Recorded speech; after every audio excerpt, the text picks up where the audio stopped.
Hello. Default like subscription things on YouTube are just weird. Dude, everything is weird right now. Because like I don't subscribe to anything on Pastor Recoil's Parish, which is the face I use for this whatever this is. So you get the And, like, fresh, clean, no weird, AI like, thing. It's still trying to get me to subscribe to Jenna Marbles, and like she hasn't posted in like 5 years. Like It was like a meme when she left. It was a big deal. It was on the news and shit. And they're like, "Hey, we've guessed your age. Subscribe to Jenna Marbles. We've guessed your age, and we think that you probably are looking for Jenna Marbles." Because let's see, when is her last? Her last video was 3 years ago. And the one before that should be like 3 years before that. Well, I mean, it's pretty solid. Like, okay. But yeah, like she still has 19.7 million subscribers. It's so weird. Does she just still get checks? I guess, yeah. Because people are still watching her stuff. Weird. And like she was always a big hit with like the college tours because she is educated.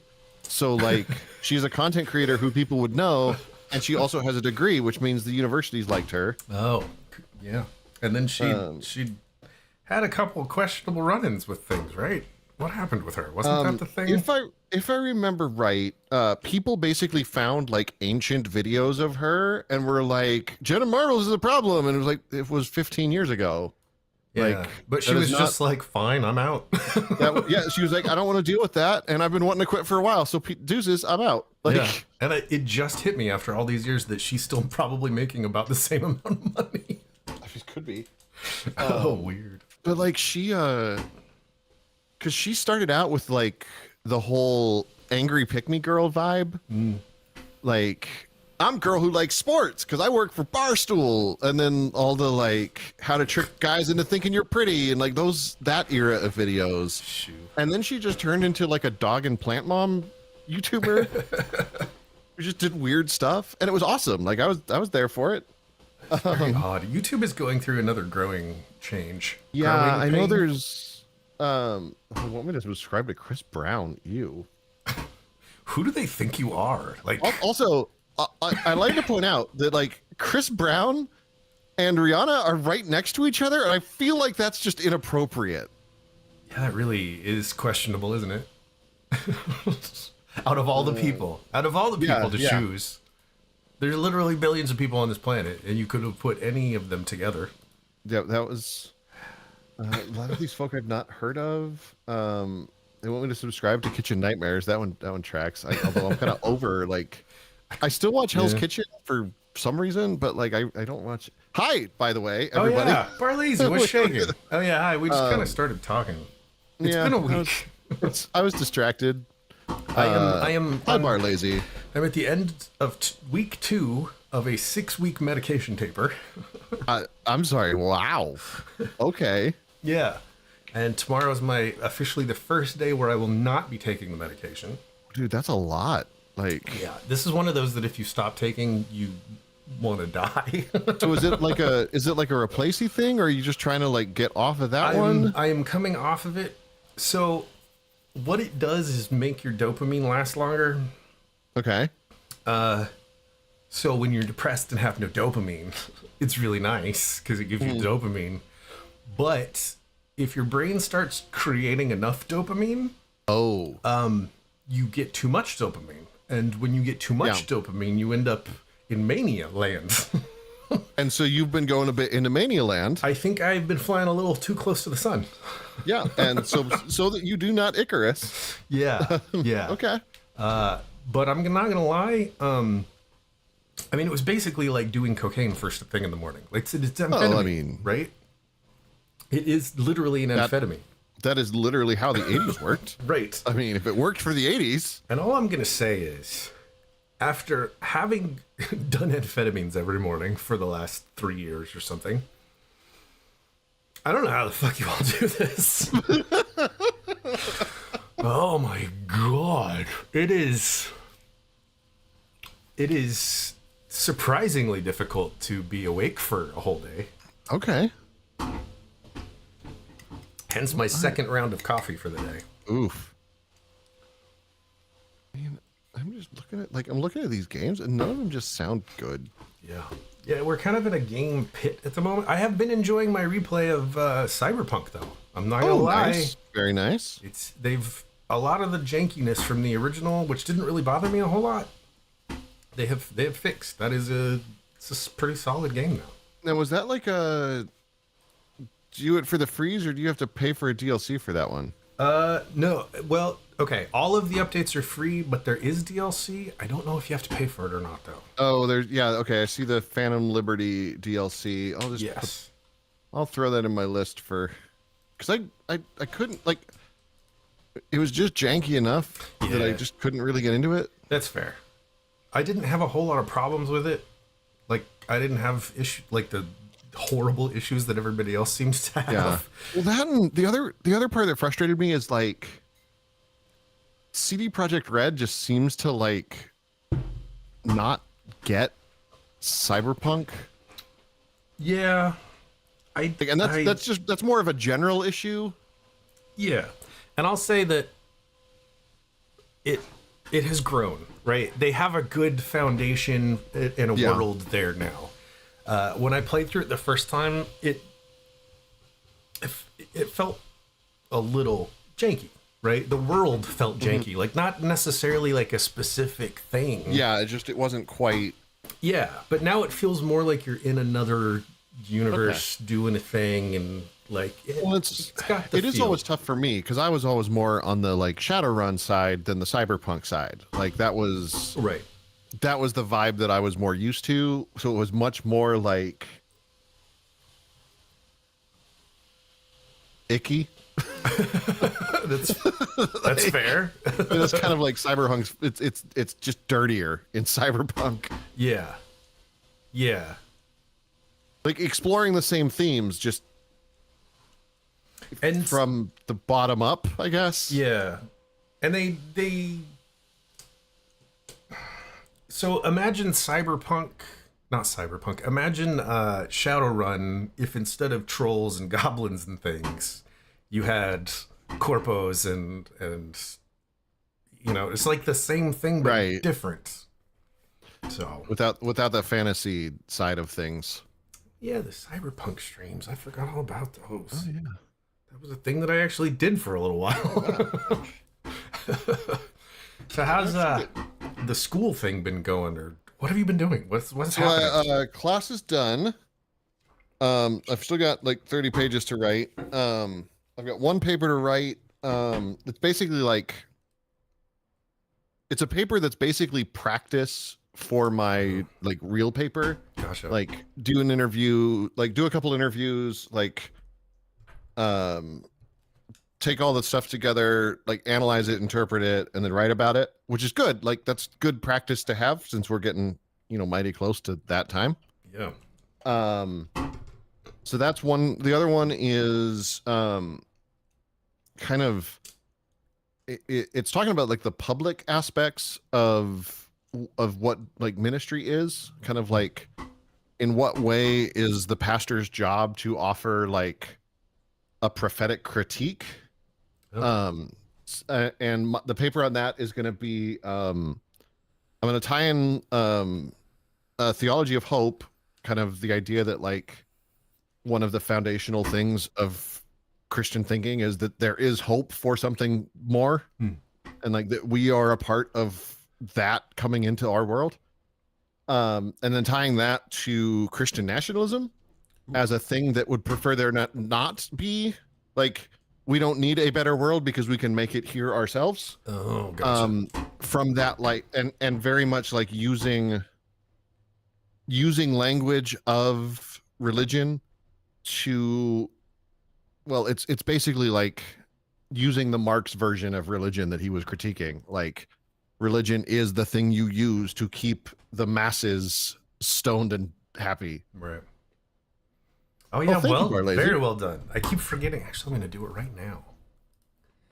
I've got. I keep putting off recording the Jesus one because I'm just a little terrified.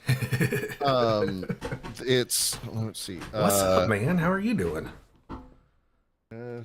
3, episode 2. So the Jesus one is currently sitting at 10,324 words. Jesus. Um, Literally. which by the way, Quite the literally. paper I'm supposed to write for my class that I'm a little worried about coming up with enough words for, 5,000 to 6,000. So, That's weird. that's a Hi, Gaisley. lot of Jesus. That is a lot of Jesus. And there's a lot to talk about. And then the Holy Spirit episode, the script is done. Because like when I needed to work on something that wasn't school, I just started working on that. Because I needed, I needed to not think about school. That one clocked in at 5,653 words. So, I mean, yeah, you're not going to have much trouble, are you? I don't think I'm gonna have a hard time. Like, I think but, you're actually going to have a hard time keeping it down. I'm really not looking forward to recording either of these, and so I just keep putting it off. Although time's getting to be where I need to record it so that I can edit it. You know what you need to do? You need to get one of those little portable Rode mics, the little lavaliers, and carry it around with you, and just like randomly throughout your day when you have like 5 minutes, just with your phone, just record a few lines, and then that'll work. edit it all together, and you'll have this like robot pastor man. Robo Pastor Man, and make sure they're like record like every fifth word, and so then I just put it all together. It's like word. I like it. I like it. In fact, do it one word at a time. Yeah, Randomly. Walk around the city doing one word at a time. And then edit oh them all gosh, together. that would be such a monstrosity to edit. Like, kind of like The weird like an anxiety burp or something. You know what you could do though? We could do this. We have the technology now. No.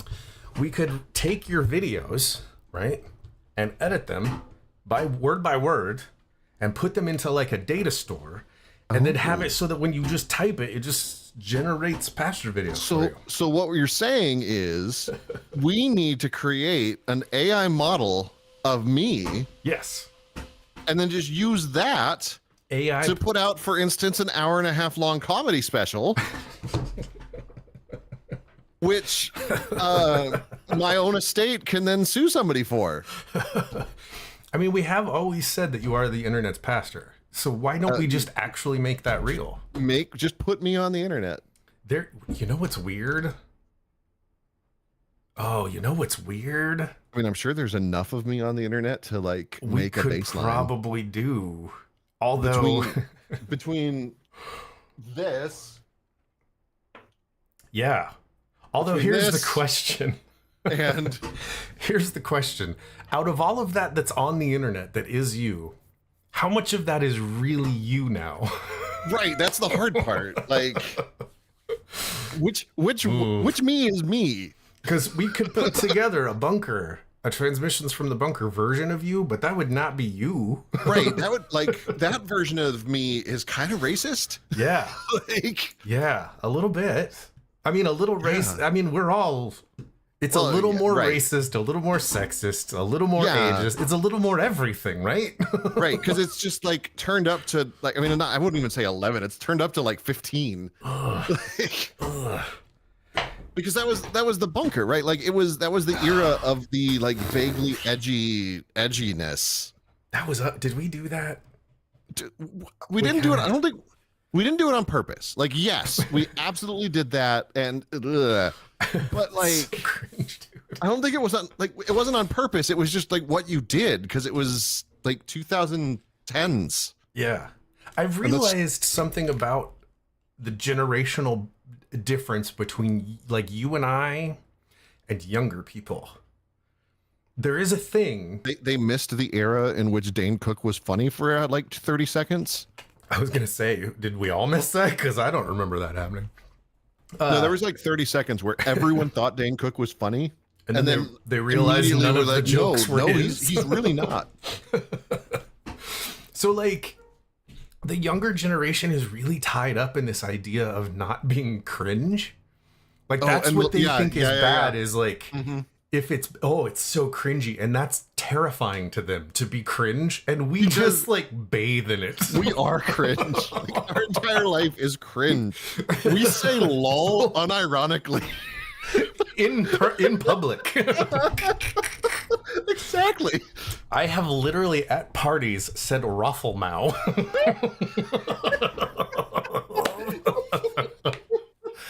And I'm here for it. Like, I am excited to get older and cringier. I want to be wearing flip-flops and shit. There's something like early internet that like the Gen Z kids like specifically pointed out. Oh crap! What was it? Like, hold on. I'm gonna have a millennial cringe. Oh gosh, you remember the bacon humor era? Oh yeah, we were balls like in on the bacon jokes. We were cutting edge, and then right when like Dunkin' Donuts started doing it, we're like, oh no, we're done with this now. Like this is over. The finger mustache tattoos, dude. We had a sponsorship with bacon salt. Oh yeah, we did. That's right. They used to send us free stuff. Like, oh yeah. Oh wow, that's let's see. Oh yeah, the I Can Has cheeseburger. Like, oh yeah, that is I Can Has is certainly something that I have uttered in reality. Way too many times. We are so cringe. Yeah, it's fine though. That's the thing is like, yeah, like I'm not bothered by it. I embrace it. Oh yeah, doggo. It was doggo. Oh yeah. It's like, well, what else would you say? Like, yeah. You've won the internet. I remember the change bacon. I think I had done a comic or letter right when the opinion changed. You did. Yeah. Okay, so here's one that the one thing I will say I have only ever done ironically is the tipping of the fedora, because I've only ever done that right in the context of making fun of it. That's one of those things though that have you ever seen anyone like for real do that? Have you ever seen a for real the meme dude? Right, but he even is like joking about it, right? Does that person actually exist, or was that? I don't think so. I think it's kind of like neckbeards. Like it just became the thing to describe like this kind of person. Right. Because like technically I have a neckbeard. Well, I think just like the difference was that like they would try to clean up and shave, but it would just kind of be down here instead. Right. Well, and I think part of it it's just kind of that catch-all for like generically bad hygiene. Whereas now we'd say like you don't wash your butthole. Like neckbeard was the thing then. Or would the kids today say your personal hygiene is cringe? I think that's just vile. Or mid. Mid. Let's say it was mid. That's also how I know that I have officially gotten old, is that is the first piece of slang that actually violently irritates me. Seriously? I can't get on board with mid. I don't like it. Fine. I'm a big fan of yeet though. Yeet's a good one. Oh, but yeet is more our and it's also kind of over now. Yeah. Like it's moved into our cringe land. Right. Once it I saw somebody talking about stars. We are Starsy. Old and cringy. Somebody was talking about trends and how like by the time they become mainstream, they're already over. That's the whole point of a trend. Right. Yeah, but also apparently Mitt Romney is the reason why all of the moms love Stanley mugs now. What? So okay, how did he get? Are you aware? I know that the Stanley mug thing. I have caught on to the fact that those are now. So for those who are not aware, Stanley mugs are like the thing right now, right? Right. Which is weird because not that long ago it was the Hydro Flask. Remember the girls with the Hydro Flask? And it was the Yeti for a while. Oh, like yeah. like it goes. So the Stanley thing goes back to Mitt Romney because Mitt Romney was the first person, a member of the Church of Jesus Christ of Latter-day Saints, who had run as a major candidate for president. Oh, so it was a big deal. So as part of that, the Church of Jesus Christ of Latter-day Saints was going through a big campaign to like normalize their image, right? Okay. So they had, well, do you remember like the I'm a Mormon campaign? I don't. Was Okay, that so like it a was, thing that made it out of Utah? oh no, it was everywhere. Okay. It was this whole push to be like, you know what? Like, I'm Mormon and I'm normal. Like that was literally the entirety of this campaign, and they spent so much money on it, because they wanted to like normalize it. Like, we're your kid's teacher. We run into each other at the shopping mall. Like, we're just normal people. We're Mormons, and it worked. Like, it was a great campaign, actually. Like, really clever. Normal Mormon. But when you're trying to normalize, oh, okay, well, if it never made it to Colorado. So as part of that, there started to be a lot of like, for lack of a better term, Mormon mommy bloggers, Okay. who just basically they like came up with all this stuff to like suggest products and things to other moms. Like, hey, this thing's good and we've used it. This thing's not good and we haven't used it. Whatever. So one of these Mormon mommy blogs, they started buying these like just Stanley mugs that had a handle. They were like 40-ounce Stanley mugs. Oh, because as part of this I'm a Mormon campaign, the Mormon church basically came out and said, soda is okay. Wait. Hmm? Wait. Because it made big news that like on BYU campus, you couldn't buy caffeinated beverages. And they finally like came out and explicitly said, soda's okay. And so like overnight, all of these like weird custom soda things. Oh, hi, Starcy's dad. Hello. All of these like flavored soda pop-ups showed up in Utah, and they had like terrible names. Like one of them was called Fizz, and it was spelled like Fiiz. Like I hated that place because like. Anyways, long story. Scott, you need to talk to your therapist about that one, buddy. You're so there was this shopping mall where we used to live that had this like one place, like, and like all of the people going through the drive-through would like line up into the road, like because there were all these people that wanted to go to this stupid place. So once you were trying to go anywhere, you couldn't because they were all trying to go to this stupid soda thing. It's the Chick-fil-A here. The Chick-fil-A, okay, yeah, it's a nightmare. So because of all that, all of these Mormon mommy bloggers were looking for something to keep their flavored soda cold for longer. And they ended up on this Stanley 40-ounce handled thing. And because it had a straw and it was just great. They all loved it. So they started like sending it out to influencers as trying to like weird drive business to this one blog. They ended up becoming so popular like from this one blog that they actually reached out to Stanley and were like, hey, we are selling a ton of these. You should make them in other colors. And they kept getting blown off until Stanley got a new CEO. And the new CEO was like, why are we passing up this kind of money? Make them in all of the colors. Like, that is really weird. Because seriously, like if you're a new CEO coming in and you're hearing about like, oh, there's these like crazy bloggers, they keep trying to get us to make these in different colors. They buy a whole bunch of them and they say they'd buy more if we had them in different colors. And the guy's just like, that's the dumbest thing I've ever heard. Give them new colors. It's not hard. The pencil and the thing that I use to draw in, the only reason I own them is because one of the TikTokers that I follow was like, hey, this is what I use. And the company didn't even make them anymore. And they got influxed with so many requests that they were like, absolutely, we will make them right now. Right. Like that's a no-brainer, right? Like there's. In fact, so they reached out to the artist and were like, we want to do one with your art on the cover, Kay? And she was like, yes. Yeah. Like, there you go. So now that this trend is like fully a trend,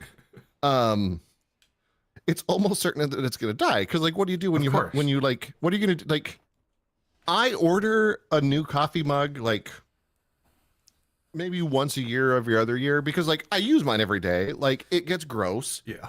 The stainless steel never gets clean. No. Like, no. All of these are so gross inside. Yeah. Like, no, although, you know what works really well? Denture cleaner. Actually, that makes a lot of sense. Yeah. Oh, weird. So if you ever want to clean your like coffee pot or something and nothing else get it off, denture cleaner. Go to your pharmacy and say, excuse me, pharmacist. I need I need some denture cleaner. denture cleaner.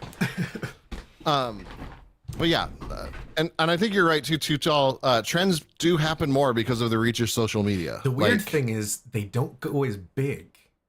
I was her Madeline Pendleton, by the way. yeah. Her book came out, by the way, and you should read it. it's fantastic. in my list. I just have school books I had to buy first. That is totally fair. She was talking about how in fashion, as soon as the internet became popular, all of the fashion trends broke because the cycles are happening so quickly that they can't spread before they become unfashionable. So you have cliques and subcultures that hold on to trends, but they don't make it into the mainstream. Okay, interesting. Which is why, like, you think of the 60s and you have an image of your head of, like, how everybody in the 60s looked. Yeah. And the 70s and the 80s and the 90s. And then all of a sudden, it stops. Right. And everybody just kind of looks the same. There are a couple, like, 2000s things that I still like, that are still, like, just stuck in my brain.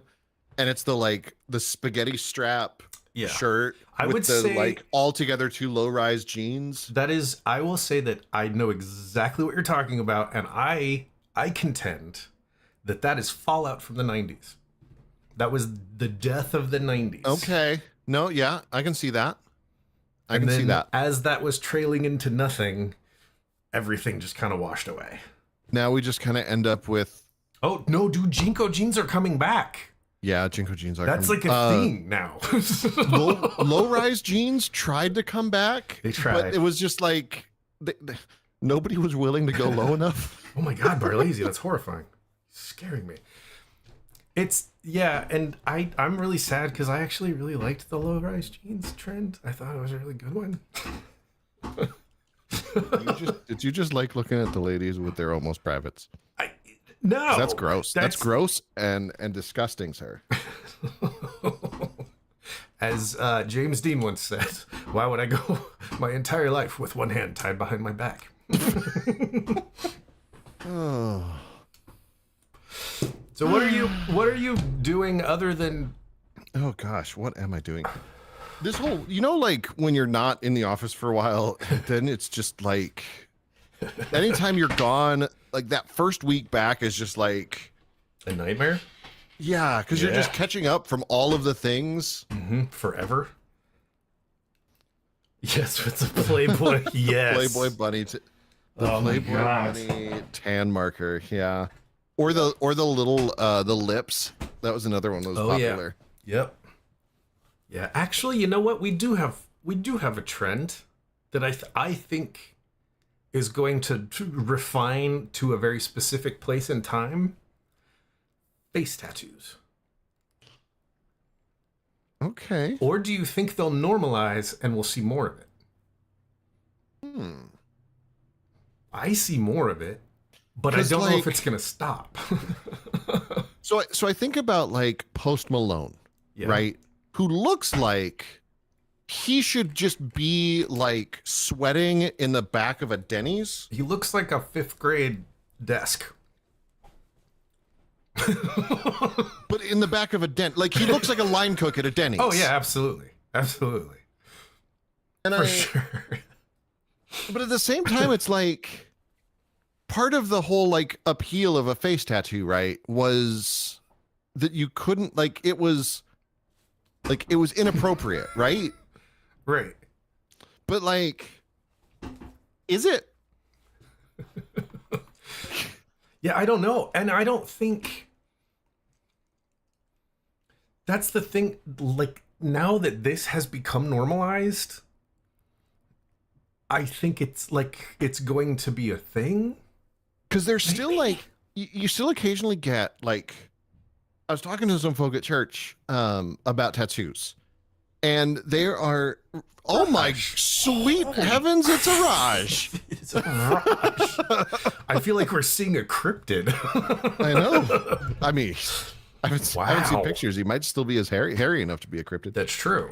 The great Arizona wombat man. But we were talking about tattoos, and they were like, it was these sweet little ladies, and they're like, I don't really like them, but I think it's just because I'm old. Oh, So how like, there's a weird. self-awareness there. Huh. Interesting. Interesting. Yeah. Oh, until technically on the clock. Nice. Getting paid to watch us? That is the life. I want to get paid to be here. I mean, you did for a minute, but Not then enough. we moved back to YouTube. Not enough to make it worth it. Trust me. Well, Oh my god, what a nightmare. seen more neck Oh, tattoos. neck than tattoos face. are, yeah. Yeah, I do see a lot more neck tattoos. I see a lot more like behind, like back Yeah, here. the behind. I've seen a lot of, but like behind the ear, back of the neck Yeah. kind of tattoos. That one I think is pretty normal. And I think on guys, the creeping neck tattoos. are yeah, becoming- okay. Well, and then there's the under the wrist tattoos. Those are Yeah. always big. Those just seem painful. Yeah. I mean, I'm not That gonna. just seems like a not fun place to get a tattoo. Yeah, like Like, getting this, like this is not. I could feel this. I Yeah. can't imagine. And no, Like right I'm there. good. Yeah. Can we bring back? Can we not? Like, Bring back tramps. I think we should bring back tramp stamps, but they're only allowed to be like corporate brand logos, okay. like the McDonald's arches. And it should be like immediate as soon as you get a bribe from a lobbyist, then you should have get, to you get should another have to get one. it as a tramp stamp. And it just becomes like the poles, the Indian Yeah, poles with the animals stacked on top of each other, just one corporate logo on top of the next. Yep. I like it. And they just run up the back. And by the time you see on a politician the corporate logos running up the back of their neck, you know Then that they were about to exactly where they're getting their money from. Yeah. they're about to escalate into full presidency. Yep.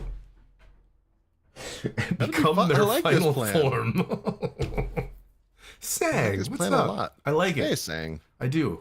I think this is our new political party. Yep. You and I are going to start a political party now. Tramp stamp sponsorship. Pastor Political party. refuses to start a cult with me, so now we're just going to start a political party. I don't want to start a cult. It would be so much fun, though. Have you met people in a cult? Think of how lucrative it would be. I mean, you're not wrong. I mean, if like, we're going to one go of- evil, let's go full evil. But like one of the core principles of my cult would be to think for yourself. So like I feel like that would weed out a lot of folk right off the bat. I do think it would be more popular than our band, being that, like, yeah, that kind of stuff. I still want to do something, though. I think you and I need to come up with a business idea. I've said this before, and I'll say it again. I think we have enough smart people within our circumference that we could actually pull something off. I don't know what it is, though. I'm not in a cult because hold on, there's a reason. Oh yeah, it's legitimized, so it's not a cult. It can't possibly be a cult because it's the biggest one. Yeah, exactly. I mean, it's A YouTube, I'm down. a YouTube challenge idea. Is it like a? Do I have to dump water on myself for Challenge? kids with Lou Gehrig's disease or something? No, we did that one already. Oh, I have to bathe in razor blades for kids with heart failures. No, I did that one too. I have to shave my balls because of cancer. No, that's just good hygiene. Okay, I have the cancer.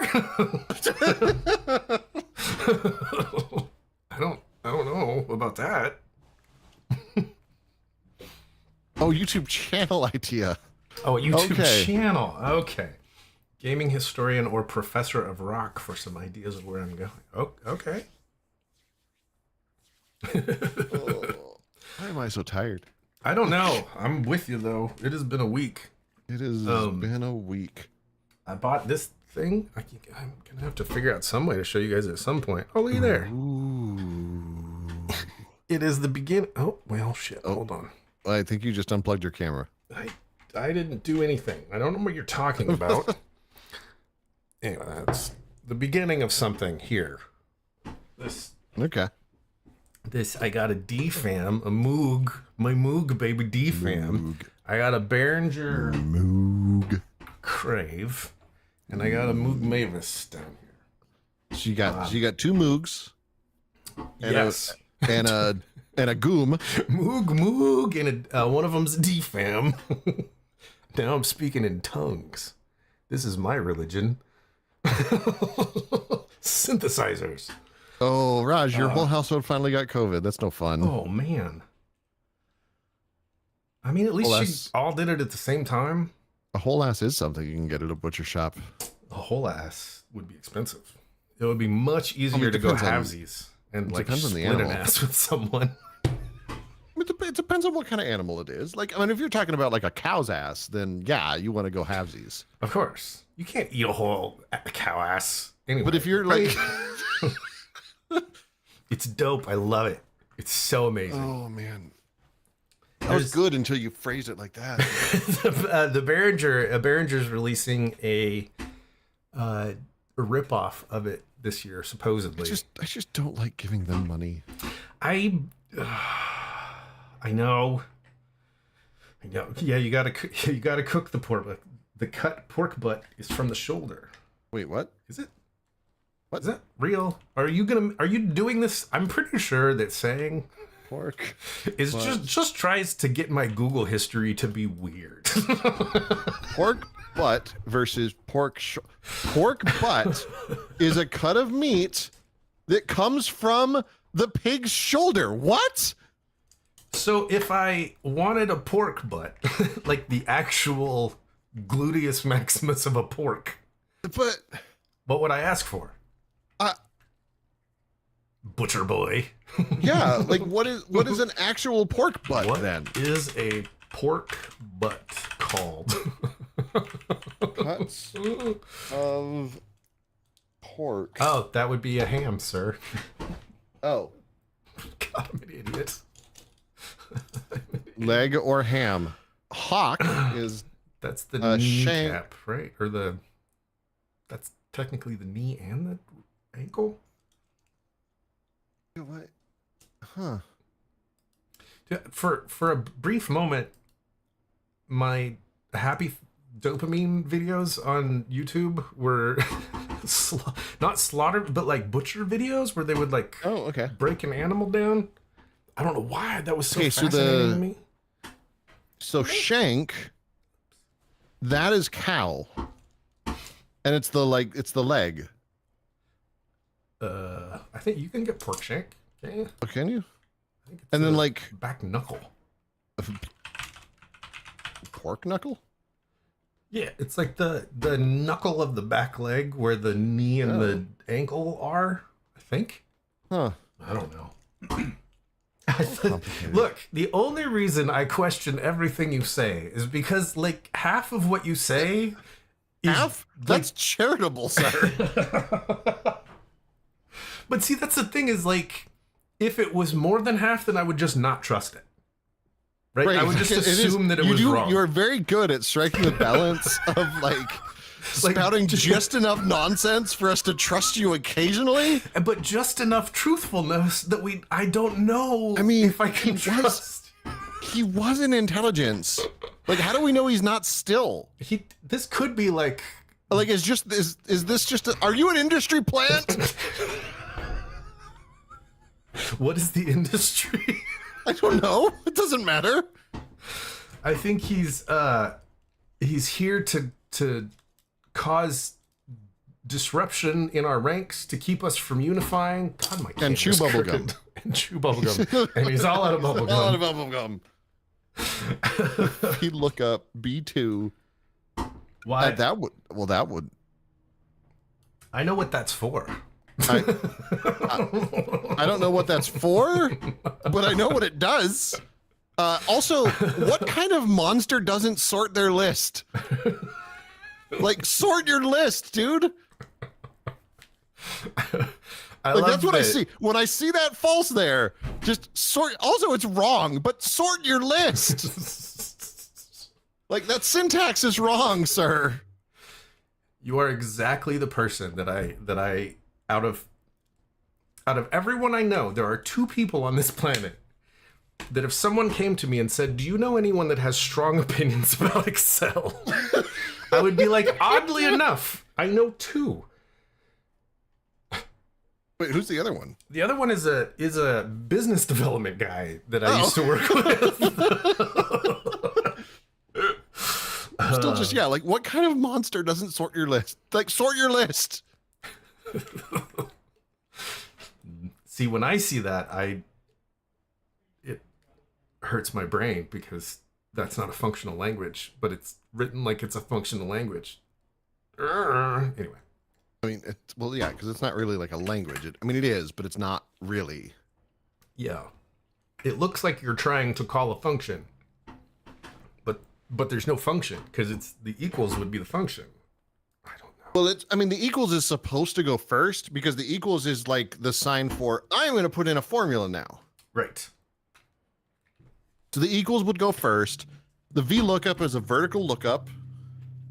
So it's like a query, but it's slower. And I don't know about Excel, but I know Google Sheets has a bunch of like SQL. Like you can write a SQL query. There's a command to do that. So it makes things like a VLOOKUP a lot faster because you can just do it as a match. Like you guys are completely aware that you could just like use a database, right? But I can't open a database in my web browser. You can though. Like there are tools out there that let you do that. Use it to see. Then just use a match, dude. It's quicker. I just use the tools they give me.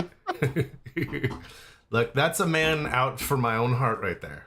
He was like, look, man, this is what they pay me to do, is to put this in the thing and do the stuff. Oh. Too Tall's like, what? Yeah. No, that's What is fair. Excel again? That's fair. In my brain, I have been in looking. But you're only reviewing 99. It's a lot quicker when you have to 99 at a time. But see, if you have one thing that you do a lot, but you just change one variable, maybe like they use that normally for a lot more, but just in that specific case, it needed 99. Oh, maybe. See? Maybe. Also, array formulas will also save you a ton of time. Also, using a database would save you. Holy balls, that would save you so much time. Why would I use a database when I can have like 10,000 records in an Excel spreadsheet? I mean, that's you, professional. For you, I can see that as a positive, right? Like for most people who actually just want to, like, I can see like you have this weird place in your heart for Excel. I mean, yeah, I am always fascinated though by the number of like organizations that should know better that use Excel for their databases. Right there, they don't pay me to use SQL. Dead on. That's fair. That's fair. Exactly. And no one should use SQL unless you're getting paid for it. Exactly. Never write a query for free. Are you high? You can put it on a resume, then you should be getting paid for it. Exactly. If you're good at it, you should be getting paid for it. You're bad at it, you should be getting paid for it. Really, yeah. Like just get paid. If you can get paid to do it, get paid to do it. God, we're capitalist assholes. I mean, we exist. We not. exist in a capitalist system. We're trying to work with it as best we can. I want to be a capitalist. Can I be a capitalist? I mean, I would love to join a I want to start a pastors union. I just don't know how to I don't know how I can find enough pastors who would want to be a union. That would be weird. Right? Is that a thing? Like, is that a thing? I don't know. I've never like looked. Is there How would that even work? Clergy union? Why would clergy join a trade union? You join a union because you're that's hold. Oh wait. Unite the Union has a branch called the Faith Workers Branch, which is open to all employees and office holders of any faith organization. I buy too much shit on Amazon to not be accountable. Okay, so what is Unite the Union? I could totally see Pastor on an academic bowl team. Yeah. Okay, Faith Workers Branch of Unite is open to all employees and office holders of any faith organization. We can't... Wait, I think this is a UK website. You don't need a union. You have the eternal hereafter. Oh, they're in London. That's rude. Hold on. There is got to be... What would happen if clergy unionize? Clergy credit union? Yeah. Hold on. Okay, could pastors and priests soon be... Hold on. One third of clergy members in the U.S. have thought about leaving the ministry. For those under 45, the share rises to 46%. I've just learned a new term, and I have forever changed the way that I'm going to refer to your job. Okay, what is it? You are, from this point forward, a faith worker. You're saying sex worker in your head, aren't you? Okay. Oh, that is fantastic. Let's see. That is fantastic.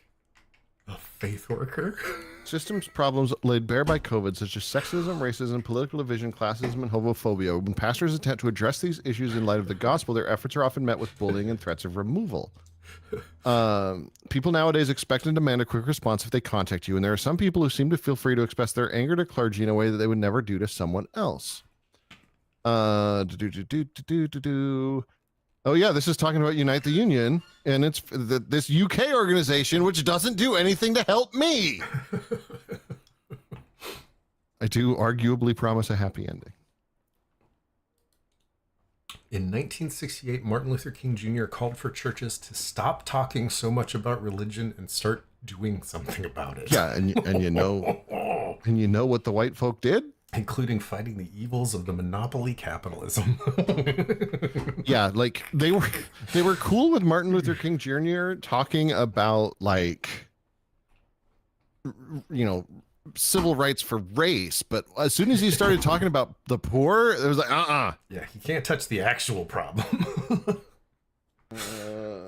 Yeah, so I'm seeing a bunch of stuff about like unions in England, but I'm not seeing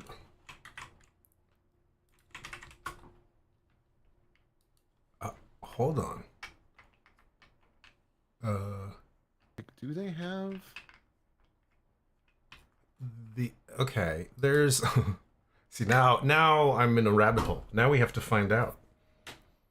More than 50 years later, the prophetic spirit of this fight lives on. In 2008, a Smithfield pork processing plant voted to unionize, thanks in part to the work of William Barber and the clergy. The AFL-CIO partners with clergy of all faiths to promote fair labor practices and the right to unionize. But what about the clergy themselves? Yeah. Oh, this is what you were reading. Oh, okay. Well, damn it, that's in the UK too. All right, well, it looks like you need to start a union. Apparently, I need to start a union. Like, I don't know how to get... It just occurred to me that the Excel reports I use are probably generated from a SQL server. Yep. I would put money on it. I mean, it might be a different database architecture. No. I told you that I had a like a minor like PTSD flash when I discovered that the high school here in town uses the software that I used to work on at the school district. It's fantastic. Gronky, if you're listening, is it still the same one? I'm gonna put money. How long ago was this? I mean when I worked at the school district, 2009 is when I left. Yeah, it's the same software. I'm sure it's the same software. I belong to Especially like if it still exists, I'm sure it's the same software. I belong to a union that helps families of Northern Civil War vets get together. It's a union. A union.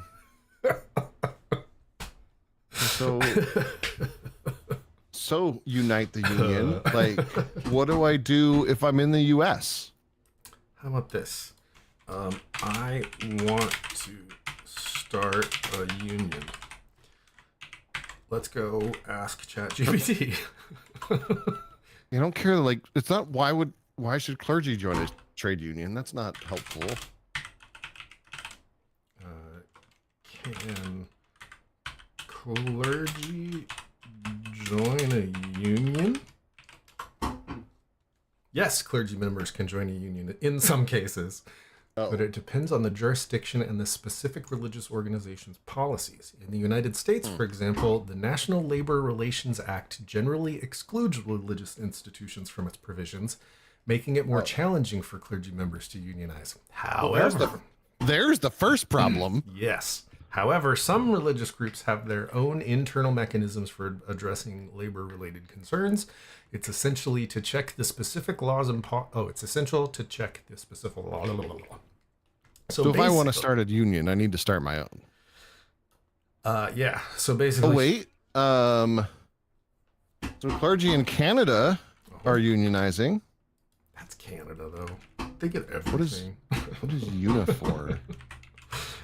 Oh, it's Canada's largest private sector union. Let's see what Google says. Google Bart. Come on. Let's make the AIs fight. It looks like they're just reading notes off of ChatGPT. Oh, community joint. How can I start a union for clergy?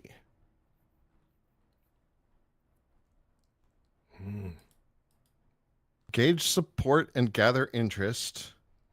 Build foundation. Organize. Is it a tax thing? Oh, that's freaking useless. According to Google, priests and clergymen can't legally unionize. I can imagine it would be something like that. According to Google, what? Why can't I legally unionize? Probably because you don't fall under labor rights. I feel like that is discriminating me on the basis of my religious beliefs. And yes, that's a can of worms that I know I don't want to open. I'm like trying to unravel that origami thing that you just threw in my brain. Holy crap. Could you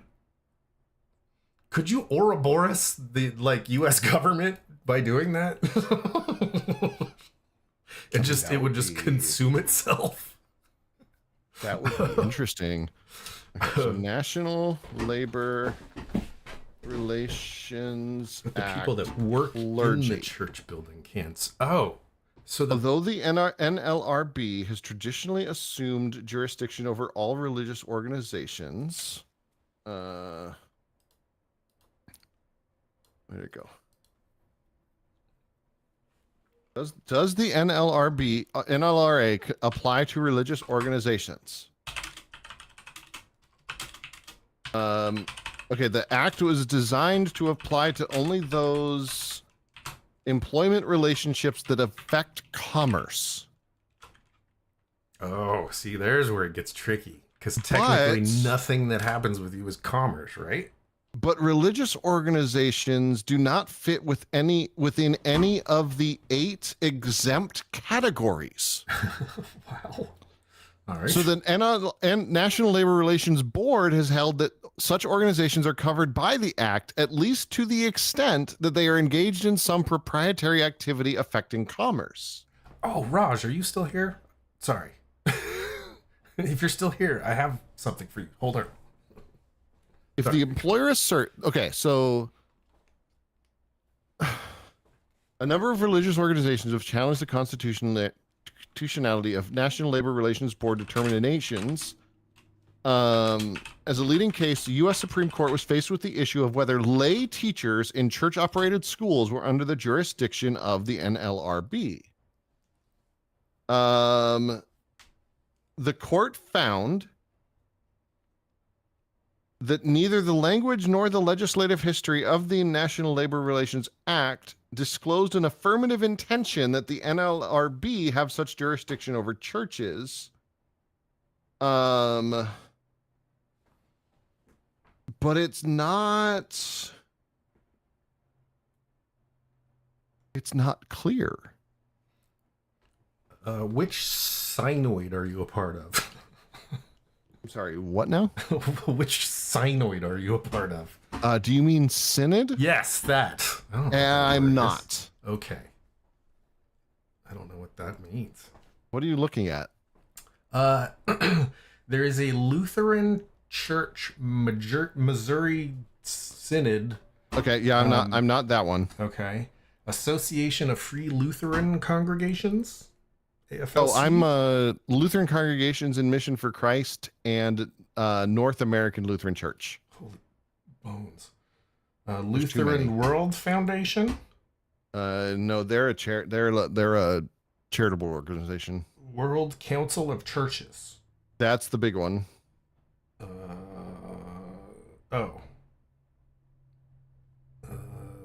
So yeah, they're like, no, there is no such thing as a clergy union for Lutherans. I feel like there ought to be. Well, let's do it. Oh, so Raj, Imperion is a band from they were really big in the 90s. They used to tour with the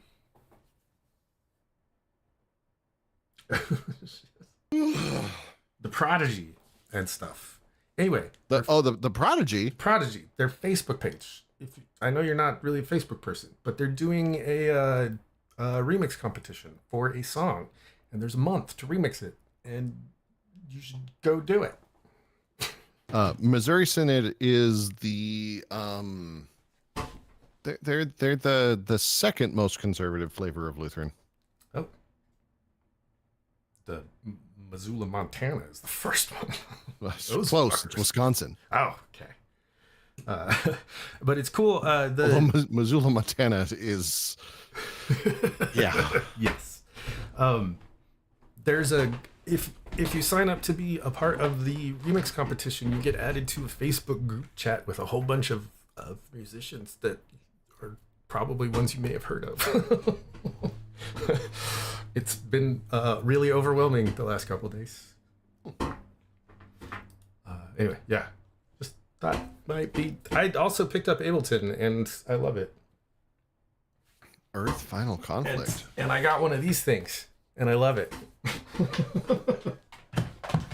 Okay. What is Synod doing in Earth Final Conflict? And what is Earth Final Conflict? And what is Earth Final Conflict? Is it a video game? Or is it a television show? Is it a book? Oh. Is it what's that game where you try to, is it bigger than a bread box?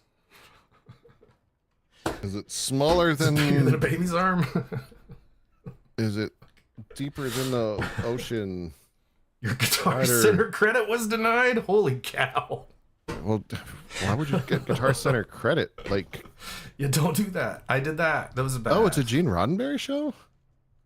That was I got a Guitar Center credit card. It was for the musician's friend or Guitar Center credit card back in the 90s, and that was a horrible idea. It was like 20% interest. Whew. It was ridiculous, dude. Everything I bought in it, I paid for like 6 times over. Mrs. Pastor and I, we have an airline credit card years old. Hey, if you got a piano for your son, fuck it, man. That is worth going into bad credit for.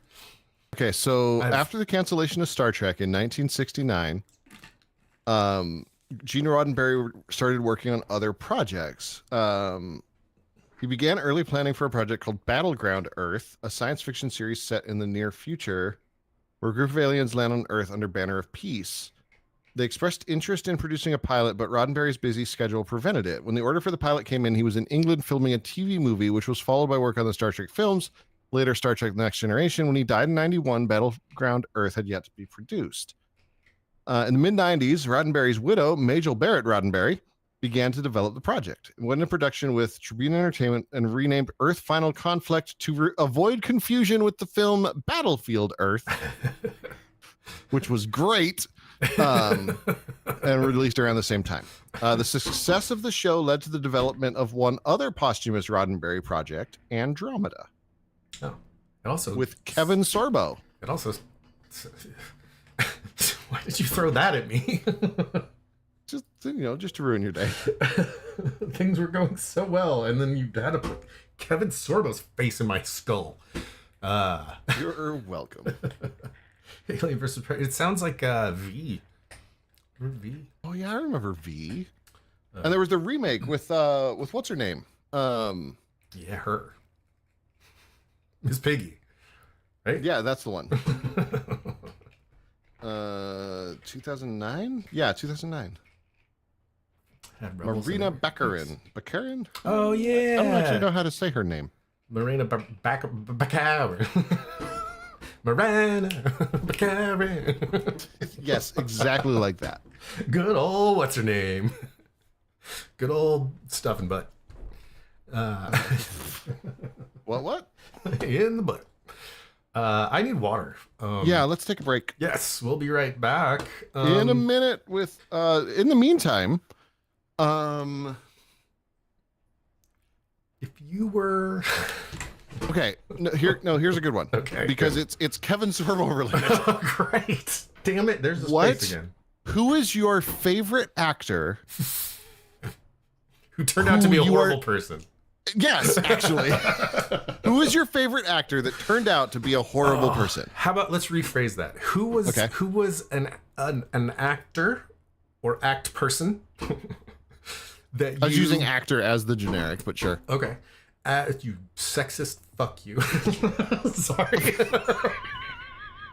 I thought that was the appropriate term now. I thought everybody's an actor. No, you're gendering it. Everyone is an act person. Is an act person. An act. Who's your favorite act person? Who is your favorite actorian that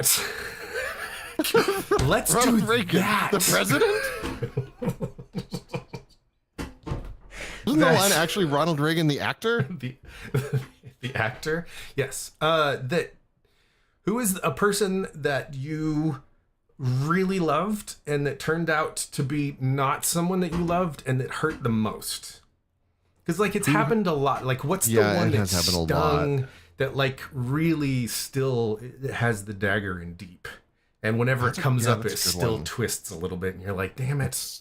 That's a good one. I like that. That's going to require some thought and some deep wounds reopening. Let's do it. We're going to open all those babies. Cut them all open. I'm going to chug the last of my beer and then go get some water. Welcome to therapy, kids. Get your helmets. Get your beers and your cigarettes. We will be right back as soon as I can find. There it is. Yes.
Okay. Oh, that's the wrong one. There we go. Hello. Sorry. I got distracted. That's okay. So I asked Mrs. Pastor this question. Mm-hmm. And I was initially going to go with this one, but I changed my mind. And that's the Joss Whedon. Yep. That's Because not because of like him personally, but because like he touched so many things that I love. Yes. Yeah. Like and so now watch it. Like I can't watch Buffy. I can't watch Dr. Horrible. I can't watch Firefly. Like all of these things that I loved are ruined. But I think the one that like truly hurts me to my core is finding out that Bill Murray is just a terrible human being. Yeah, that one sucks too. Because like he is that hits me in my childhood. Yeah. Yeah. Yeah, that's a good one. Yeah, like so I'm gonna go with Bill Murray because it hits me in my childhood. Okay. With like Chevy Chase being a close second. Yeah. I learned about that one so long ago though. Right. Like once I watched the sheer glee with which he had that exchange with Richard Pryor on SNL. Yeah. Like it kind of just like, oh, yeah. You're enjoying this way too much, Mr. Chase. Yeah. But yeah, Bill Murray, like that one just because like now all I see, like some of that is just like rewatching Ghostbusters as an adult, you realize that it's just like conservative propaganda. Yeah. Don't ruin it, damn it. Let me live in my little dream world. Like I still love it. I can tune that part out, but it's just like watching Bill Murray, you're like, oh. Yeah. It kind of sucks too. That's right up. Sorry, I'm like eating nuts. I should stop. These nuts? These nuts. That's like when you find out that Firefly is really, if you look at it, is about the South winning. Or like you're on the bad guy's side, right? Like, yeah, there was Oh, right. Have you never picked that up, Raj? The bad guy is literally the EPA. Yeah. Like the Environmental Protection Agency is the bad guy in that movie. Because they're trying to regulate how they store the ghosts. And they hate the institutional college system. Right? Yep. Those are the bad guys too. So there's a speaking of like, so Firefly as like lost cause propaganda, right? Yeah. Which also like Nathan Fillion is another of those who turned out to not be a good person. I mean, okay, here's the thing. Is he a bad person or is he staying out of it? He is very proud of the fact that he has an ancestor named Jubal Early who fought on the wrong side of the Civil War. Okay, never mind. I mean, that's why Jubal Early, the bounty hunter, is named that. Yeah, okay, that tracks. Yeah. So there was a guy that wrote for BattleTech, who did a lot of the same things, like that very like lost cause Confederates were right. There was a wrong side. There was a right side. And about maybe like 2 years ago, they booted him. They're like, we are no longer going, like, we're not like getting rid of anything that he already wrote for us, but we're just not going to be hiring him for anything else. And he went on like a whole censorship rant about how like the woke libs are taking over this thing, and he's being censored for his conservative views. And it's like, actually, yeah, kind of like if by conservative views genocide. You mean, yeah. And it was a whole thing. Like it's one of the things that like BattleTech fasci crowd is mad at, which good. Like I'm glad to be rid of the fascists in BattleTech. Yeah. They've been positioning themselves for the past couple of years to be a safe place for LGBTQ folk to feel a part of a universe. Like, I'm cool with that. Yeah. Um, It is weird. I don't know. but yeah, like, yeah. if I had to pick somebody, it'd be Bill Murray. Bill Murray. Okay. How about you? Sayings is okay. We have a Motley Crue, which Okay. I mean, I kind of always assumed they were bad people. Yeah. But Will Wheaton what? stole one of Saying's jokes on Twitter. Wait, what? I want to know what joke. Huh. Jokes are always better with a gibberish phrase at the end. Hallelujah. Okay, yeah, that's fair. Hallelujah. Sorry. Not exactly an actor, but Justin Carmichael, aka Juwario. Hold on. What? I feel like with just that name, it's kind of a Yeah, there have been a lot of YouTubers that have been like, oh yeah, nope. what? What? Yeah, yeah. I mean, I've unfollowed so many people on YouTube for like just saying ignorant. Like, there was a bunch of folk like at the beginning of COVID that I'm just like, if you start talking about how this isn't a big deal and it's just being blown out of proportion and the government wants to control you, I'm no longer following you. So anyways, who's yours, sir? I mean, Well, okay. I mean, you kind of had one like just this week on the Discord. Yeah, that was weird. That was actually what made me think of this question. Because yeah, Errol Flynn. I didn't know. I've got a couple. Here's a couple newer ones that I because we know all the bad ones, right? Yeah. Like the last really big one that hit me was Diane Ward. Oh yeah, That I forgot sucks. about that. That still sucks, and they have a new Well, that's album the coming out. Interrupters and- too. I'm still mad about Yeah. them being fashy, like because their music was so good. But Yeah, that sucks too. but then I found better ska, so it's fine. You could just trade for better Scott. Yeah, right? I found better ska.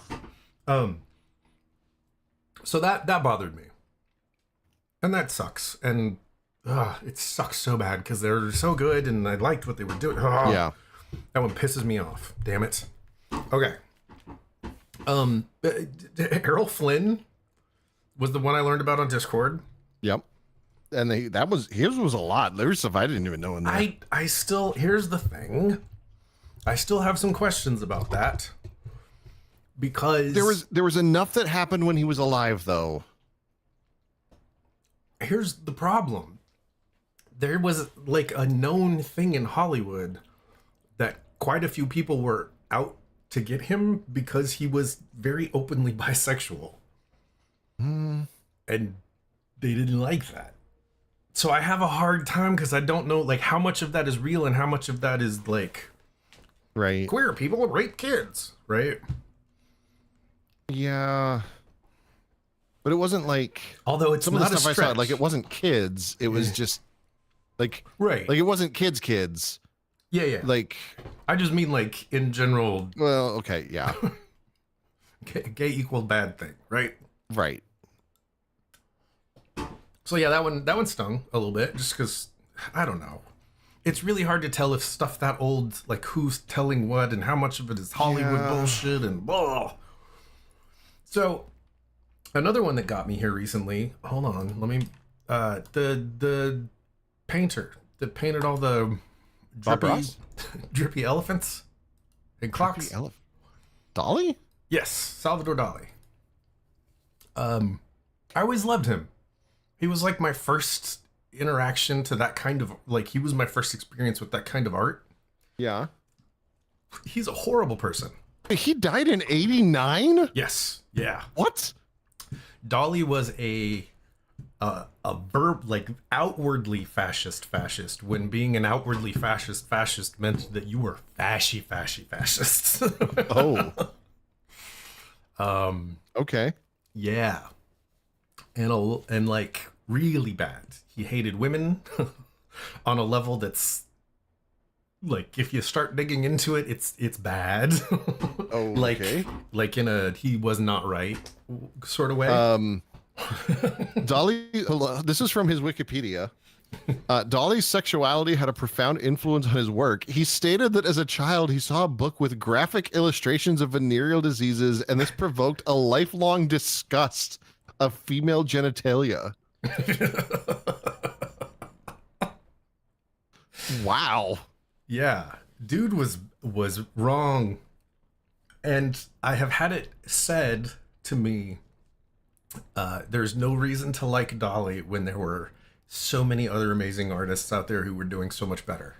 They're like, there are artists, this woman who had taught me the thing was like, there are other artists out there who were doing better art and who were better people. Okay. So that one sucked quite a bit. Yeah, that's a lot. Well, I gotta throw out another one that's like just not upsetting, but just severely disappointing is Melissa Joan Hart. Like Sabrina the Teenage Witch is now like... Yeah. But is that one really that shocking? Yeah, good point. Like... it's just disappointing. Yeah. That's fair. Did you see the... Did you see the Dolly Parton debacle?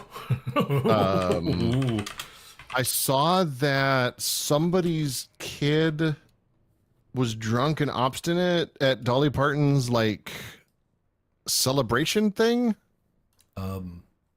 Somebody's kid.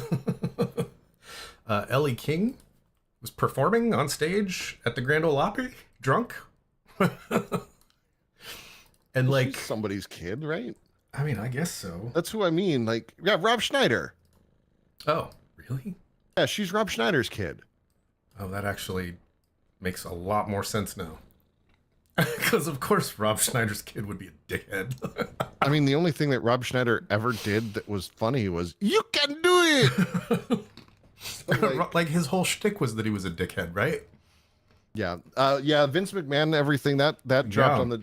We were talking about that on the Discord. That's what actually led to the Errol Flynn revelations. Because he goes, Satyr goes, there are only two people that can pull off that facial hair without being like CPE. And I was like, who's the other one? Because obviously John Waters. Yeah. Like the pencil mustache. Yeah. And my second one was Errol Flynn, because in my head, Errol Flynn was a good person. And I was like, I should have known better. Bad news for you, sir. But I have a replacement. We've removed Errol Flynn, but I have someone to fill those shoes. Yeah, you added back. Who'd you add back in? Tom Waits. Right. He can have the pencil mustache. That works. Okay. Yep. And I feel like with those two pillars, we can hold up the world, man. Let's just make sure. Tom Waits. I think we're safe. No, we're safe with Tom Waits. He's like David Bowie level. You don't. This is David Bowie. Although I've heard some questionable things there too. So he had the best part in Seven Psychopaths. Did you ever see that movie? Oh yeah, it was amazing. A great movie. Every movie he's ever in, he has the perfect, like the perfect role. He was in that cowboy thing on Netflix with all the little vignettes. He played a gold miner and it was perfect. Okay. Never Google your heroes. Google yes, your heroes. Absolutely. Yeah, that's true. You will find out things that are not cool. Who is completely free and clear? John Waters. John Waters. We know, like, as far as I know, Brendan Fraser's good. Yeah. Like, he would destroy me. Like, if Brendan Fraser turns out to be a problem, like, that would do some damage. Betty White. That would be Betty White level. If it came out that Betty White was like a horrible racist. Yeah. Can you imagine? Oh god, that would kill like so many people. John Candy? John Candy. Oh. I hope so. I don't want to look. He's got to be good. He's got to be good. He liked kids, and not in a dirty way. I think he's okay. Robin Williams. Oh, Fred Rogers. Fred Rogers is By golden. default. Yep. Literally, like, the selling point for why I'm going to the seminary that I'm going to for my doctorate is it's where Fred Rogers went. Really? He was an ordained Presbyterian minister. That's amazing. I mean, I knew that part, but I didn't know that he went to her college. Yep. They have up in the library, there is a Fred Rogers room that is full of, like, the kids' books. That's so cool. Yeah. Tom, like, it is. I got some bad news for you, buddy. What did Tom do? What did he do? It's not necessarily what he did. It's more who he's connected to. He endorsed Biden.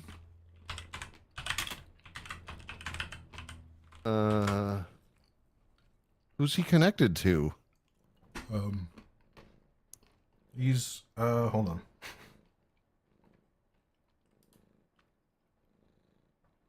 I'm like nervous now. No, there was something. Maybe I'm confusing something.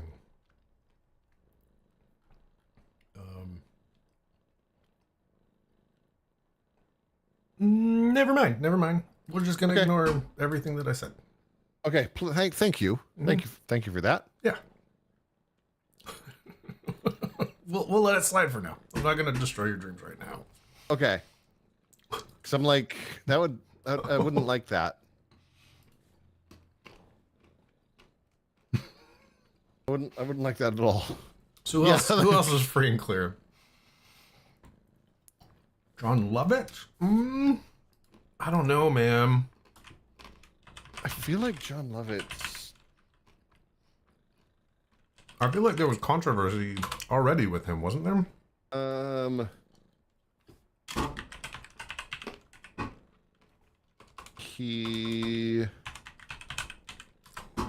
can't remember what it was though. Let's see. He was an outspoken critic of President Barack Obama, calling him a effing a-hole, criticizing him for claiming the rich did not pay their fair share of taxes. He claimed that he's one of those, like, cancel culture has made comedy hard.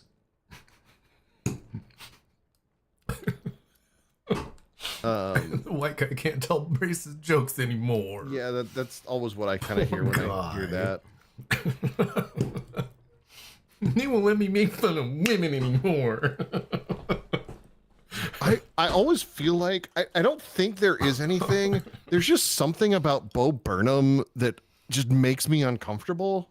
So many people feel that way. So I don't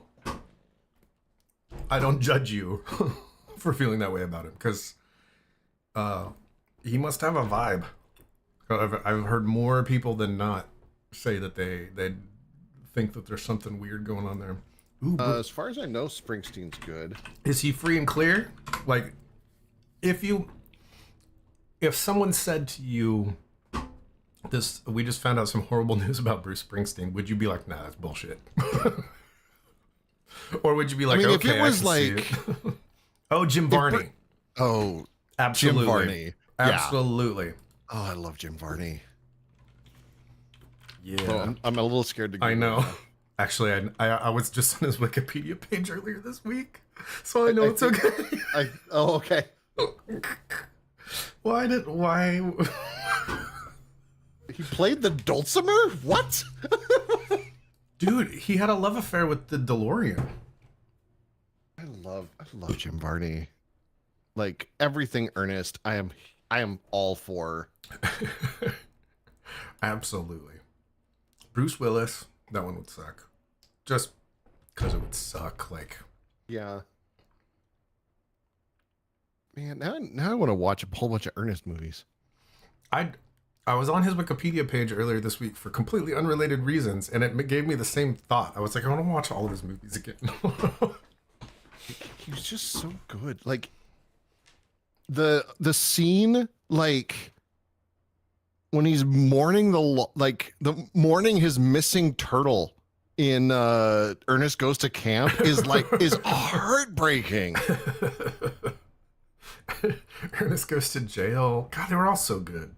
Well, Ernest Scared Stupid, like Ernest Goes to Camp is my favorite of them, though. Even though it does have the super problematic Italian dude who pretended to be Native American. Oh God! I mean, I just watched Ernest Goes to Africa for the first time a couple weeks ago. Interesting. Okay. See, I'm glad that Ernest is still in the cultural mind vibe. There's a lot more Ernest movies than I thought. Oh, Ernest.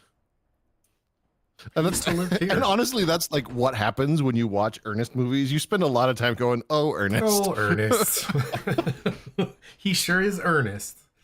Yeah, he used to live here. Like, yeah. Oh yeah, that was like that's right. The whole thing.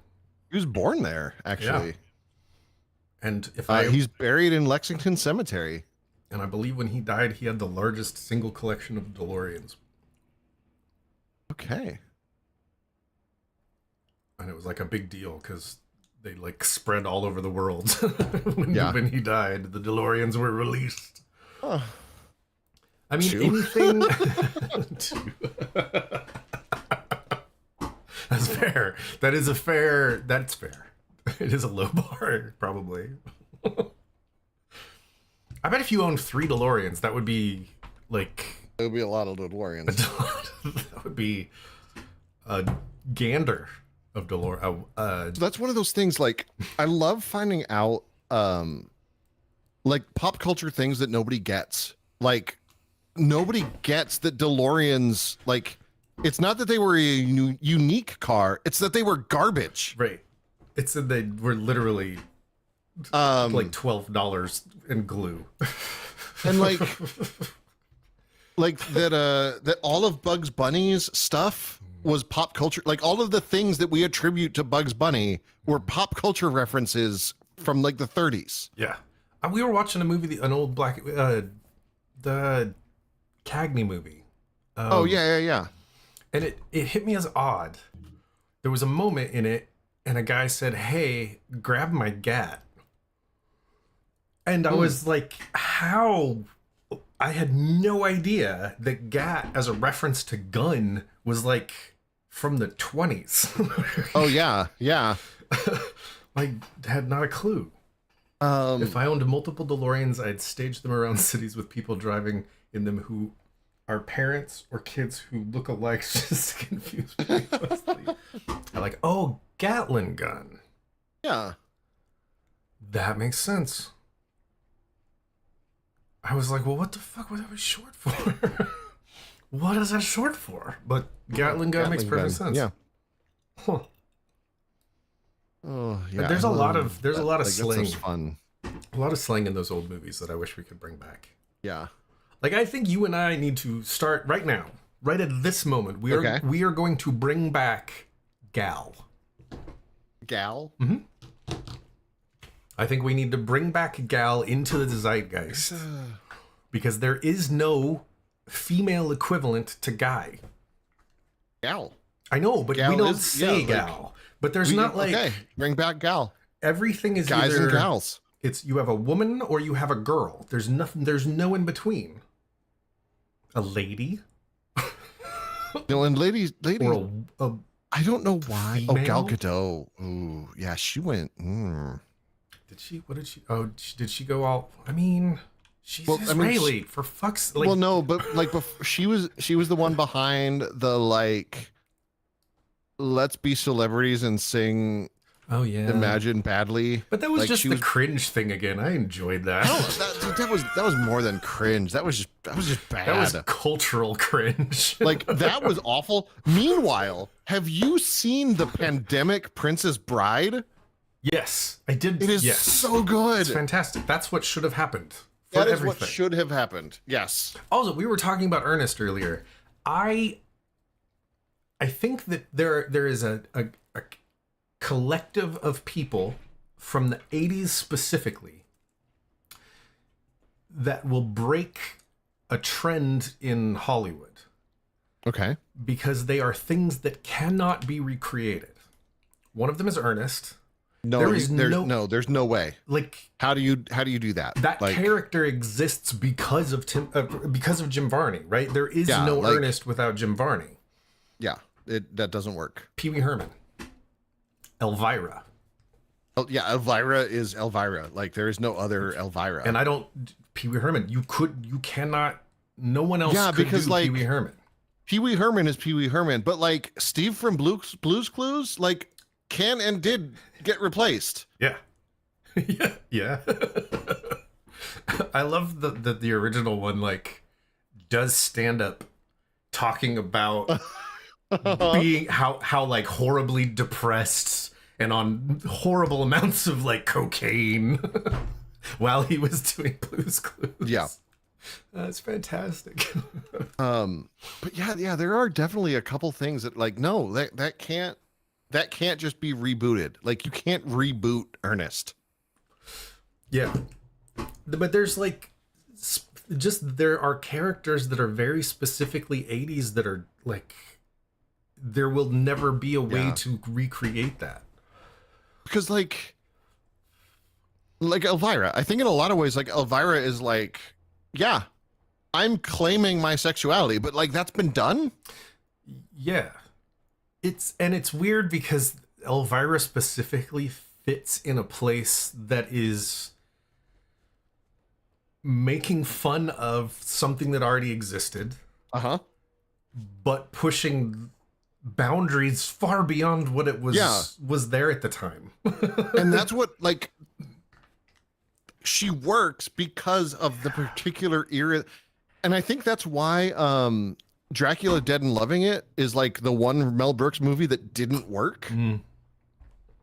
Because like, he missed, like, for whatever reason, he missed. Yeah, I think it's because he was trying to do horror, but I don't think he liked horror. Right. Because he Young Frankenstein. Yeah, I mean, yeah. Like, he killed he nailed Young Frankenstein. No, I think it was just I like retract my the earlier timing was statement. wrong. Yeah. Like, I think that's what it was about. Like, the timing of Dracula Dead and Loving It was wrong. Yeah. Well, yeah. So that space in horror is really weird because the 80s were huge for horror. Let's see. And the 90s, the late 90s were huge for horror, but the like Is there early complete 90s? list of Dracula movies? Okay. So Dracula yeah. Dead. Oh, that's why. It was the wrong time. Because you had Elvira's movie Macabre in the 80s, but then you had Bram Stoker's Dracula, and then you didn't get a Dracula movie. Mm-hmm.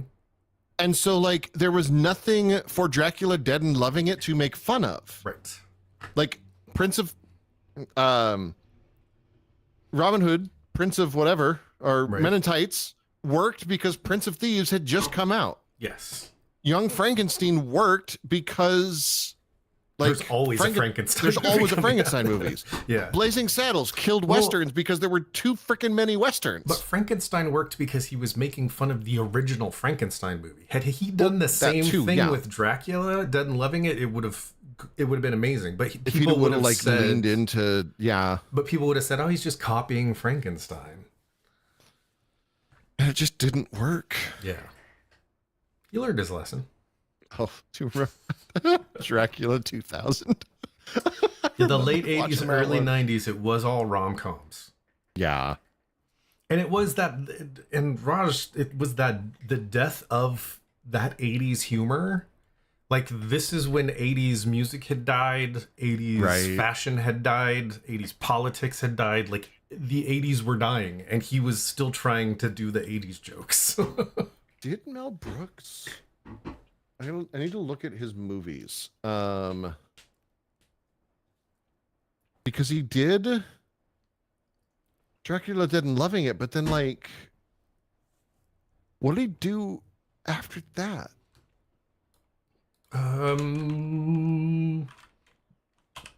Not a lot. I think that he Mel Brooksed himself. Actually, no. I think that's what happened. He Mel Brooksed himself.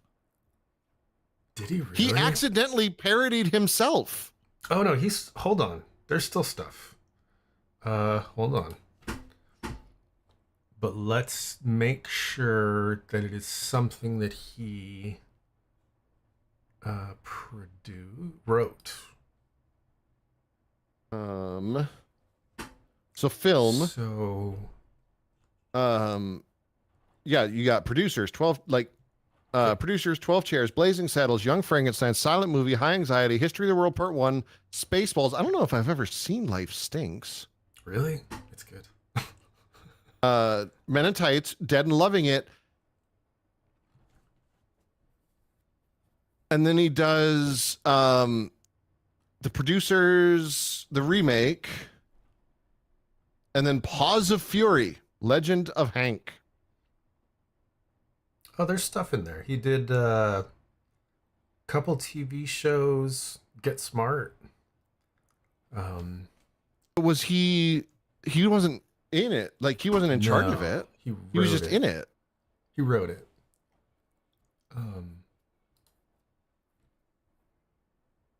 I guess it would need to be something he produced, right? Like, he was just a consultant for Get Smart. So producers, Spaceballs, the animated series, Mel Brooks Strikes Back, Mel Brooks Live at the Geffen, Sam, he just produced that, Paws of Fury, and then History of the World Part 2.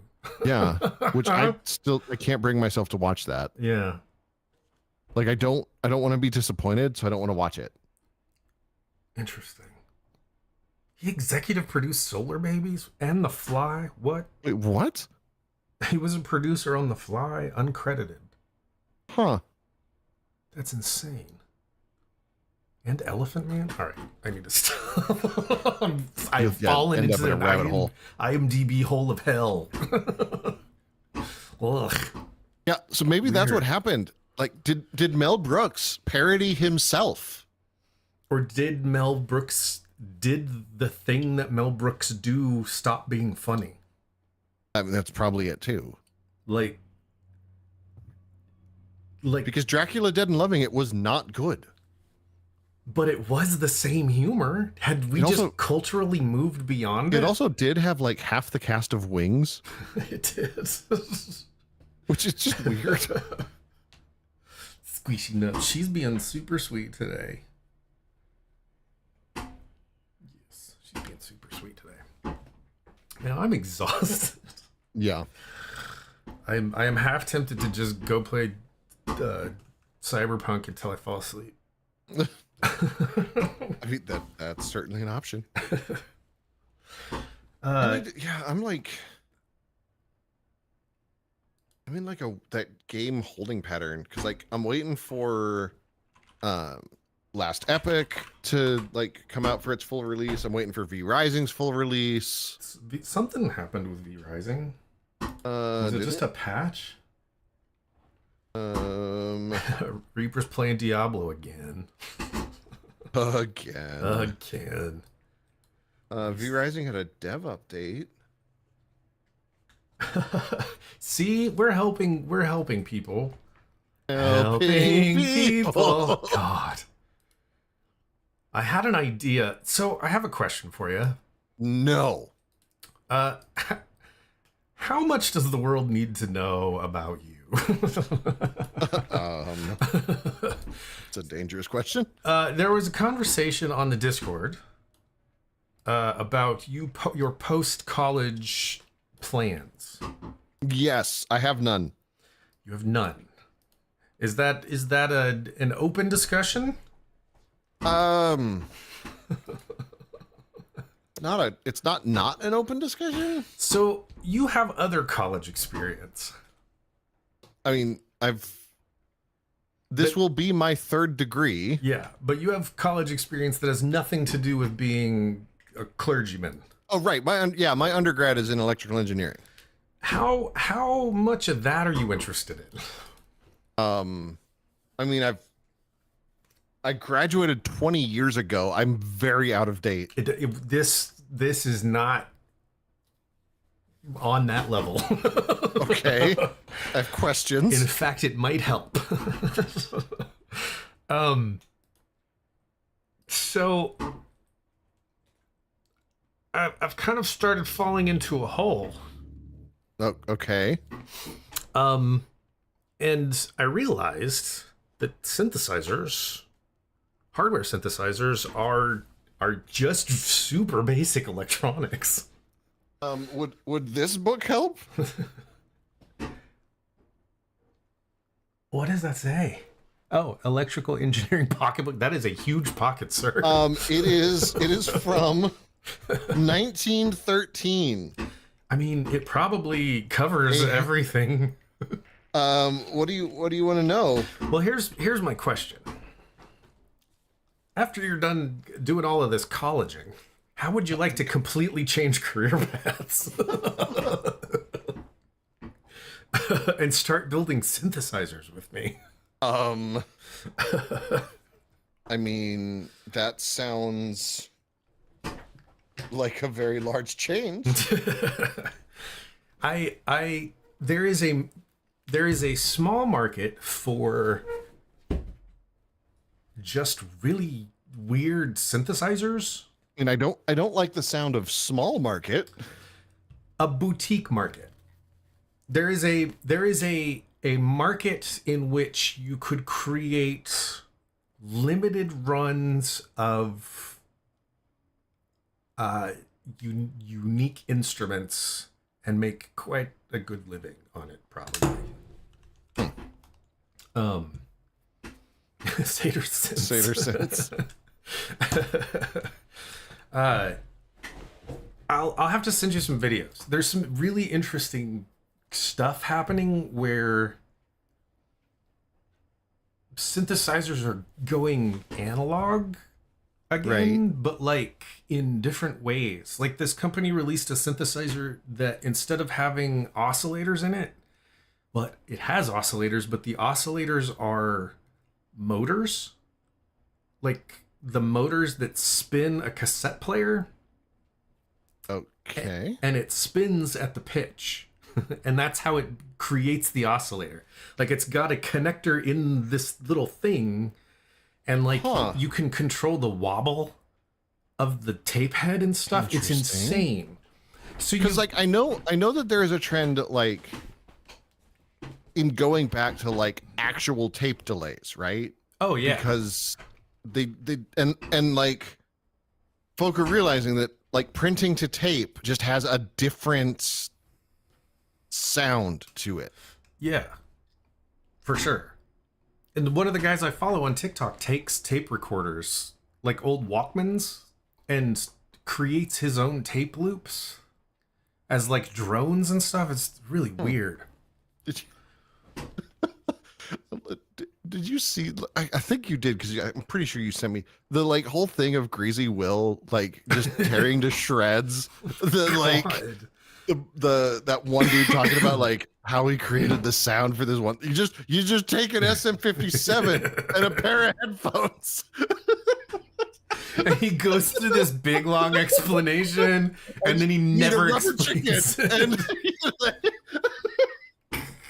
it's fantastic, dude. It was fantastic. I love his TikTok so much. I love that he exists as a person in the audio engineering space. Like the world needs more of him. Yes. He needs to be on TV. Can we get Greasy Will on TV?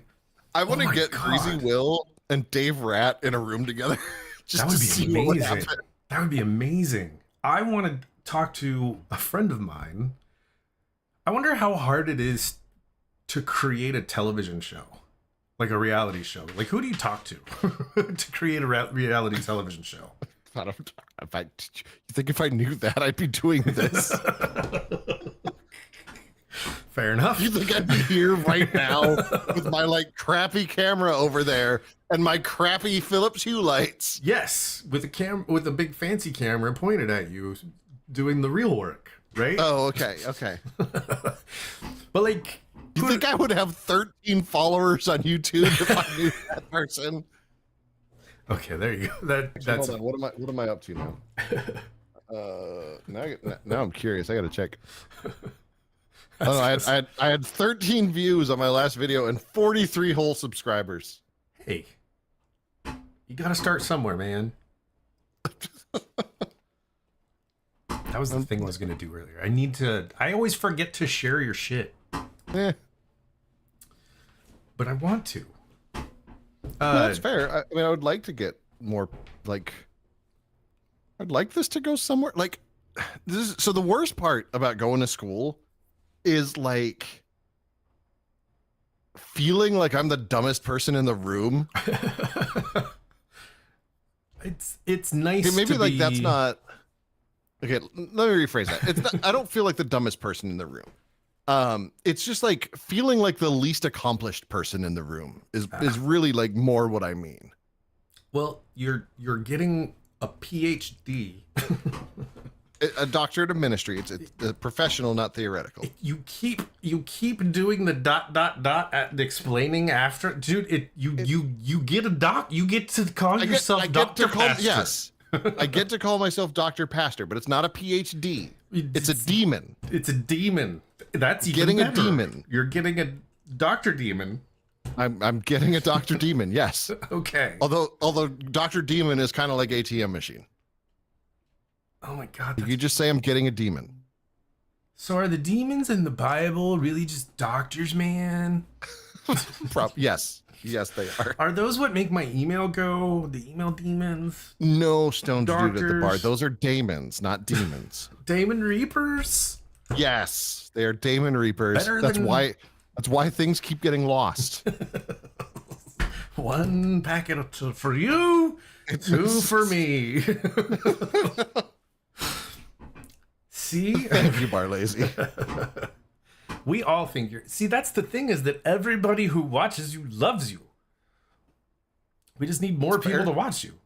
The fuck was I don't know. about? There's a lot of these videos that could really tick people off. I kind of am here for it, man. Right. Like I want you to go viral pissing people off. Demons aren't evil. They're just incompetent. One of the other synthesizers that I saw, you would dig this. The things that make the connections to make the stuff happen. Mm-hmm. Like normally it's these things. Oh yeah. Yeah.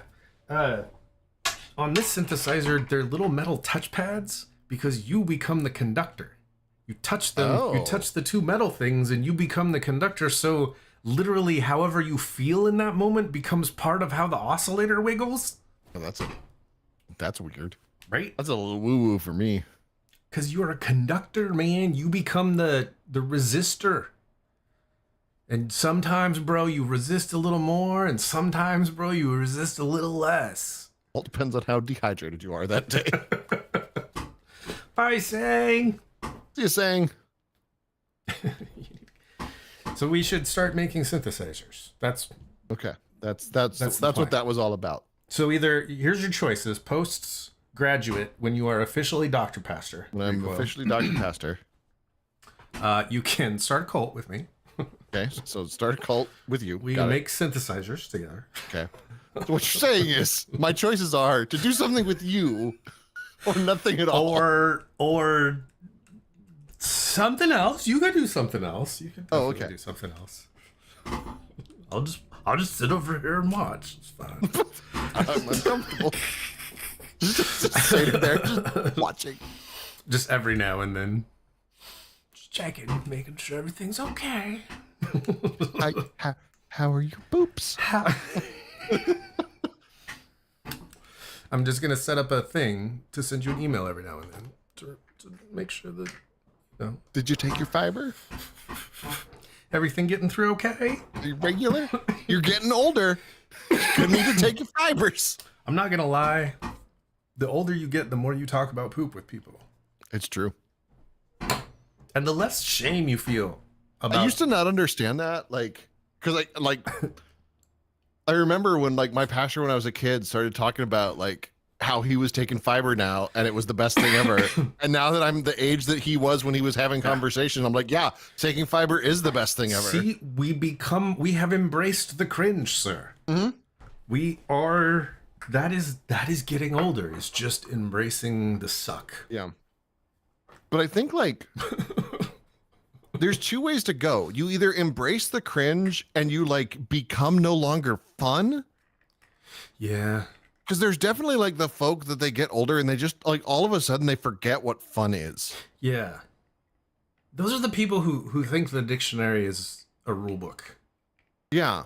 Like, you can take that paper and make paper airplanes if you want to, man. Like, calm down, bro. Like, just because the dictionary says it doesn't mean that's how people use it. Yeah. Yeah. I get your vibe, though. I think it's the Karen phenomenon, right? Yeah, kind of. Like, lady, why are you so worried about who's swimming in the pool, right? Yeah. Or whatever the thing is. Well, because they can't worry about the black people swimming in the pool anymore, so... But like, you know what I mean? Like there is a whole culture of just like, go have fun. Yeah, like there's just a category of people that just feel like they don't have fun anymore, so therefore no one can. Yeah. But like they get off on fighting, but like they don't enjoy it. Right. They don't seem happy about it. But then like they don't get dopamine any other way, I guess. Yeah. Is that it? Is it they're just like that's the only thing that gives them dopamine? It. That's all they've got left. They just have like being angry. And like there it's goes my fidget again. That's the only thing left that dents the numbness that is our lives. It's just the furious anger that we can generate for whatever. Yeah. It's the last emotion we have. Cause like I saw So sad. well, I mean it's like the stuff happening in Congress right now. Like and like not to make it real or anything, but like the fact that like the Senate is like, hey, we have an immigration bill, and the House is like, no, we're not going to pass it. We just want to complain about the situation. We don't want to fix it, but we want to be able to complain about it. And literally said it out loud. Like, we agree with all the policies. We just don't want you to do it. Yeah. What? Like, we would pass it. This is literally a moment where you have this group saying, we want purple pedonkadoos. And this side's going, no, you don't get purple pedonkadoos. No, we really want purple pedonkadoos. No, you don't get purple pedonkadoos. For decades, right? And then finally this one says, okay, how would you like your purple pedonkadoos? Fuck you, you don't need purple pedonkadoos. Well, no, I did hear. So I watch the hick from Florida with actual good political takes. I was going to say. Reaper will know who I'm talking about. No, you went from this to this, like, instantly. You closed that gap the minute you said the second part. It would. Yeah. Okay. Yes. So his point is basically like they don't have abortion to talk about anymore. Oh, right. I do not like the Young Turks. Like, I have a real problem with that whole thing, in large part because they name themselves after terrorists. I've always been on the fence about them because, like, some of it I'm on board with, and then some of it I'm like, that take came out of nowhere, and I don't understand why it's so wrong, mixed in with all this other stuff. Yeah. And then you pointed out to me the Young Turks, and I Googled it and was like, oh, snap. Yeah. That just like that, I don't know why that's the name they wanted to land on. Like I get it, sorta, at the beginning, and then the more, and it. Yep. But the hick from Florida, who has really good political takes, he's like, they don't have abortion. All of their like other policies are just super unpopular. So literally the only thing that they have is to ride racism. That is all that they have. I mean, So they make people angry about brown folk from south of the border wanting to come into the country. I do find it interesting. I was watching some talking heads, oddly enough, right-wing talking heads. Mm-hmm. And the full talking point was about the Florida primary. I think it was one of the Republican. South Carolina is the one that's next. It's the one before. What was the last one? Iowa? Yes. Well, it was Iowa, then New Hampshire, and then Nevada, maybe, and then South Carolina. They were interviewing people coming out of and saying, who did you vote for and why? Mm-hmm. And it was being openly discussed that politically, the two candidates are exactly the same.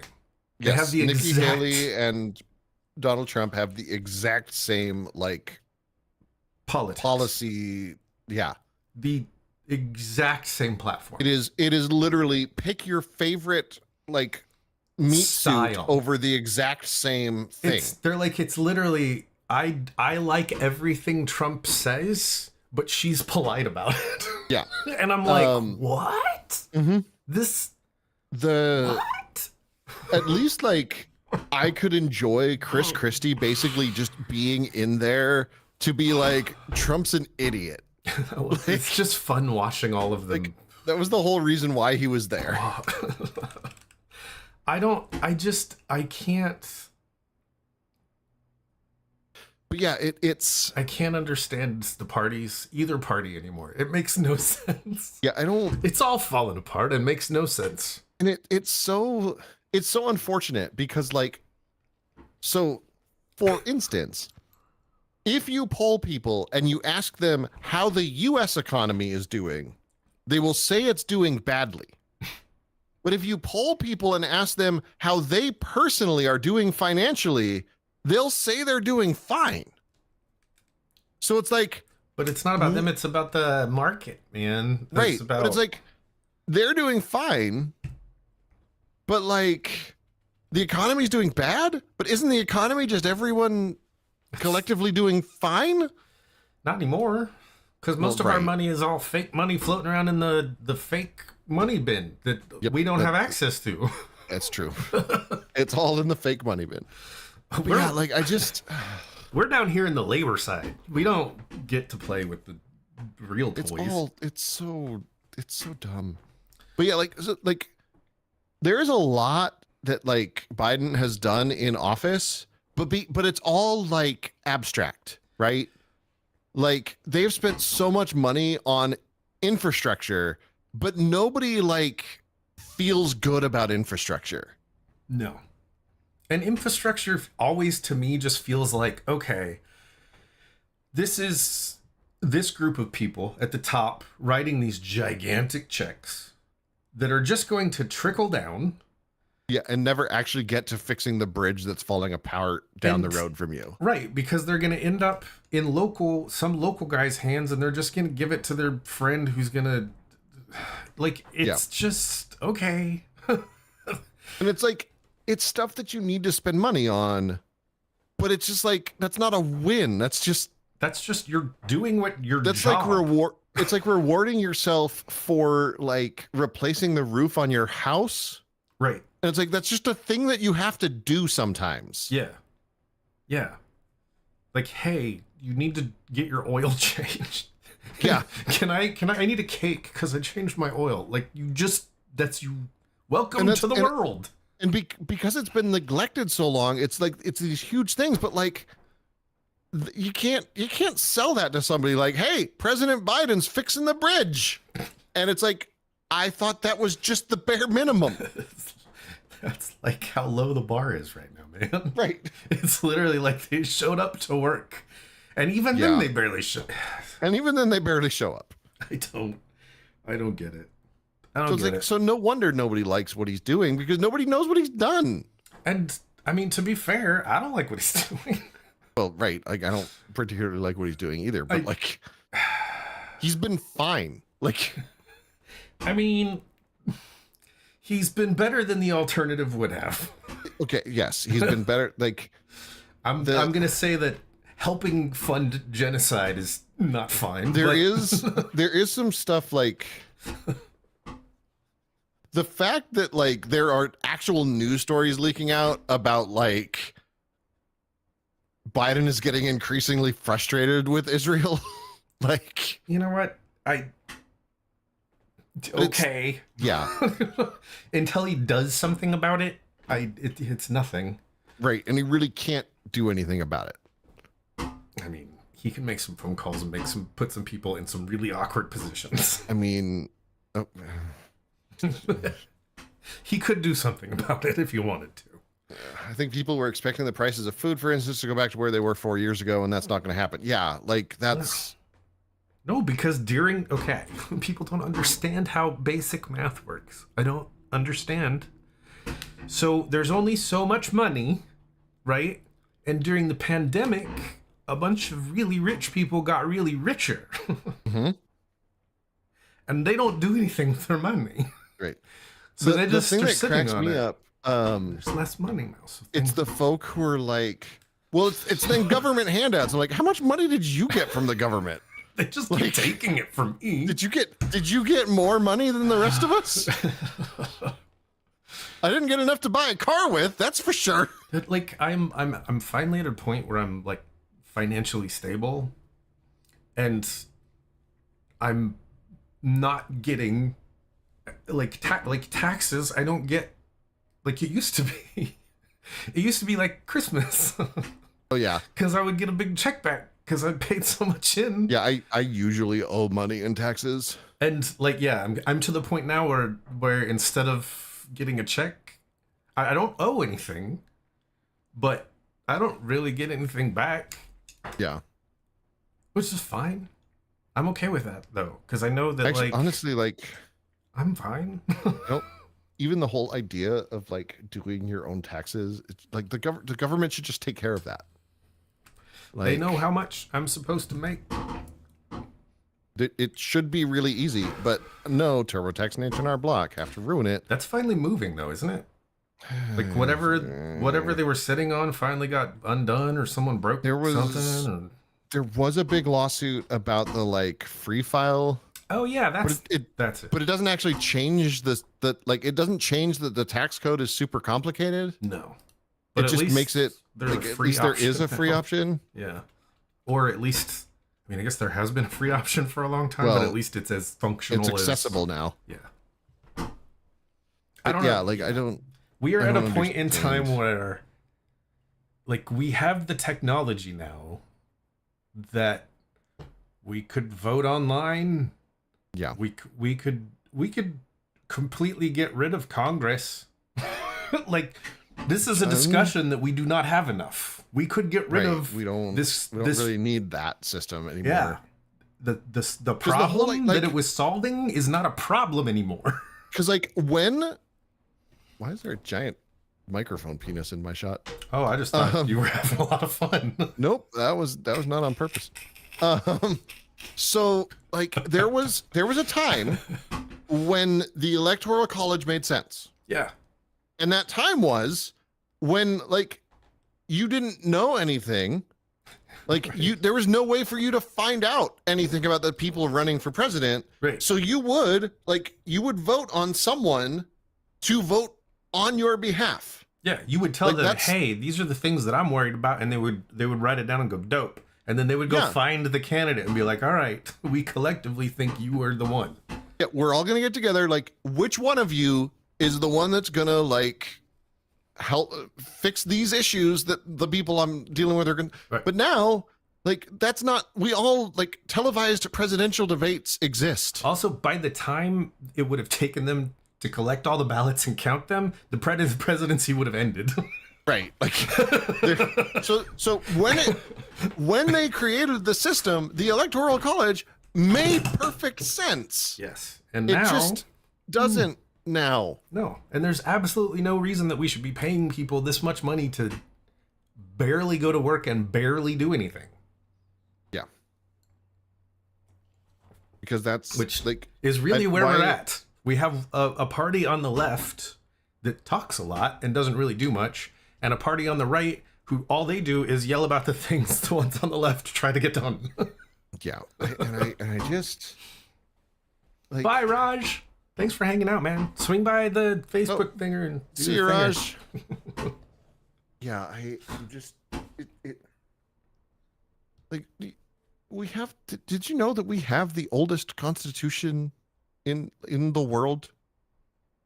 Really? Yeah, that's terrifying. Mm-hmm. Everybody else has been like, yeah, we need a new one of these. How does that work? I guess we would all have to collectively vote, and that will never happen. Well, yeah, right. I do find it interesting though that like we could build a system. Like I'm thinking about this from the tech aspect because of course that system would be hacked as hell. Mm-hmm. But like we could build a system that would allow us to do that. Yeah. And we could just cut all of this middleman shit out. Mm-hmm. We'd probably still want some though. Cause like I don't want to have to sort budgets out. Fuck that. Yeah, like there's definitely, but then it's like, what? Like, why don't you just decide? Like, you don't need to. I'm increasingly frustrated with the like, why are we electing people who aren't lawyers to come up with laws? I feel like as much as lawyers get a bad like reputation, I kind of want lawyers to be the ones that are coming up with laws. Now that doesn't necessarily mean that the lawyers are the ones coming up with the ideas, but like the thing we were talking about in the Discord, like the guy proposed a law in Utah to like get rid of DEI programs. And he's like, and somebody asked him a question and he's like, I don't know what's in the bill. Like, it's your bill. You supposedly wrote it. How do you not know what's in this thing? Well, and it was like, and he was just like, yeah, I don't know how it would affect stuff. I don't know. Like, and that's where I feel like you really want people who understand how the law works to be able to go through like, hey, I really think we should get rid of health insurance. Then you want lawyers to look at that and go, okay, how can we write something to get rid of health insurance that doesn't create more problems than it solves? Yeah. Most of the SCOTUS think the Constitution is perfect and that there's, yeah. You know what? So actually, I saw somebody talking about that. And it basically boiled down to like the same folk who really want to enforce a like literal reading of the Bible do the same thing to the Constitution. Yeah. And completely ignore the historical context. Can I tell you something absolutely terrifying? Like I'm gonna give you, hold on, I need to find it first, but I'm gonna give you a piece of information about the founding fathers that's going to make you question everything about this country. The fact that they were all in their like early 20s? Yes. Well, like some of them were like 15 years old. Mm-hmm. And if you take like the top two out, the median age is like 17. Yeah, because you had like Ben Franklin that was pushing up the average. Who slept through most of it. Well, I mean, it slept around through most of it. But like it was known that he was asleep in the back. He would pop up and say stuff, but he slept through most of the. He was just there to make sure these kids didn't fight each other. You didn't want to stick around for the boring parts. Let the idealists deal with that. I mean, he's not wrong. And get back to napping. Just let me know when you got this all figured out. Electricity. When you get this one piece of paper figured out. It's so like I think about that now mm-hmm. as a 45-year-old. And like, mm-hmm. I yeah, like, hold on. How old was George Washington in 1776? 44. He was one of the older. He was 44. Ones. He was old. Okay. But like James Monroe was 18. Alexander Hamilton was 21. James Madison was 25. Thomas Jefferson was old at 33. Aaron Burr was 18. No, James Monroe was 18. Aaron Burr is 20. Like, I just, in my mind, always pictured the pictures that you see of them Because dressed they up have like they have the white poofy things to make them look like they're old and they're smart. all wigs. And really, yeah, they were just little kids in dress up playing government. They were little kids in dress up playing government. I like that. That's a disgustingly poetic thing that just came out of my mouth. All right. Why is it so? The Marquis de Lafayette was 18. Nathan Hale, 21. John Lawrence, 21. Wasn't he the gay French guy? John Lawrence or Lafayette? Lafayette. Wasn't he the queer guy that they brought in? No. That's the Civil Casimir War. Pulaski. Yes. He was the potentially trans dude. Yeah. So yeah, he was 31. It's just so crazy. Nothing's real. Everything's Who is fluid. that dude? Oh, that's the other. I have other questions for you, man. We're gonna figure this all out. Andrew Thaddeus Bonaventure Kosciuszko. God bless you, sir. A Polish-Lithuanian military engineer, statesman, and military leader who became a national hero in Poland, the United States, Lithuania, and Belarus. Let's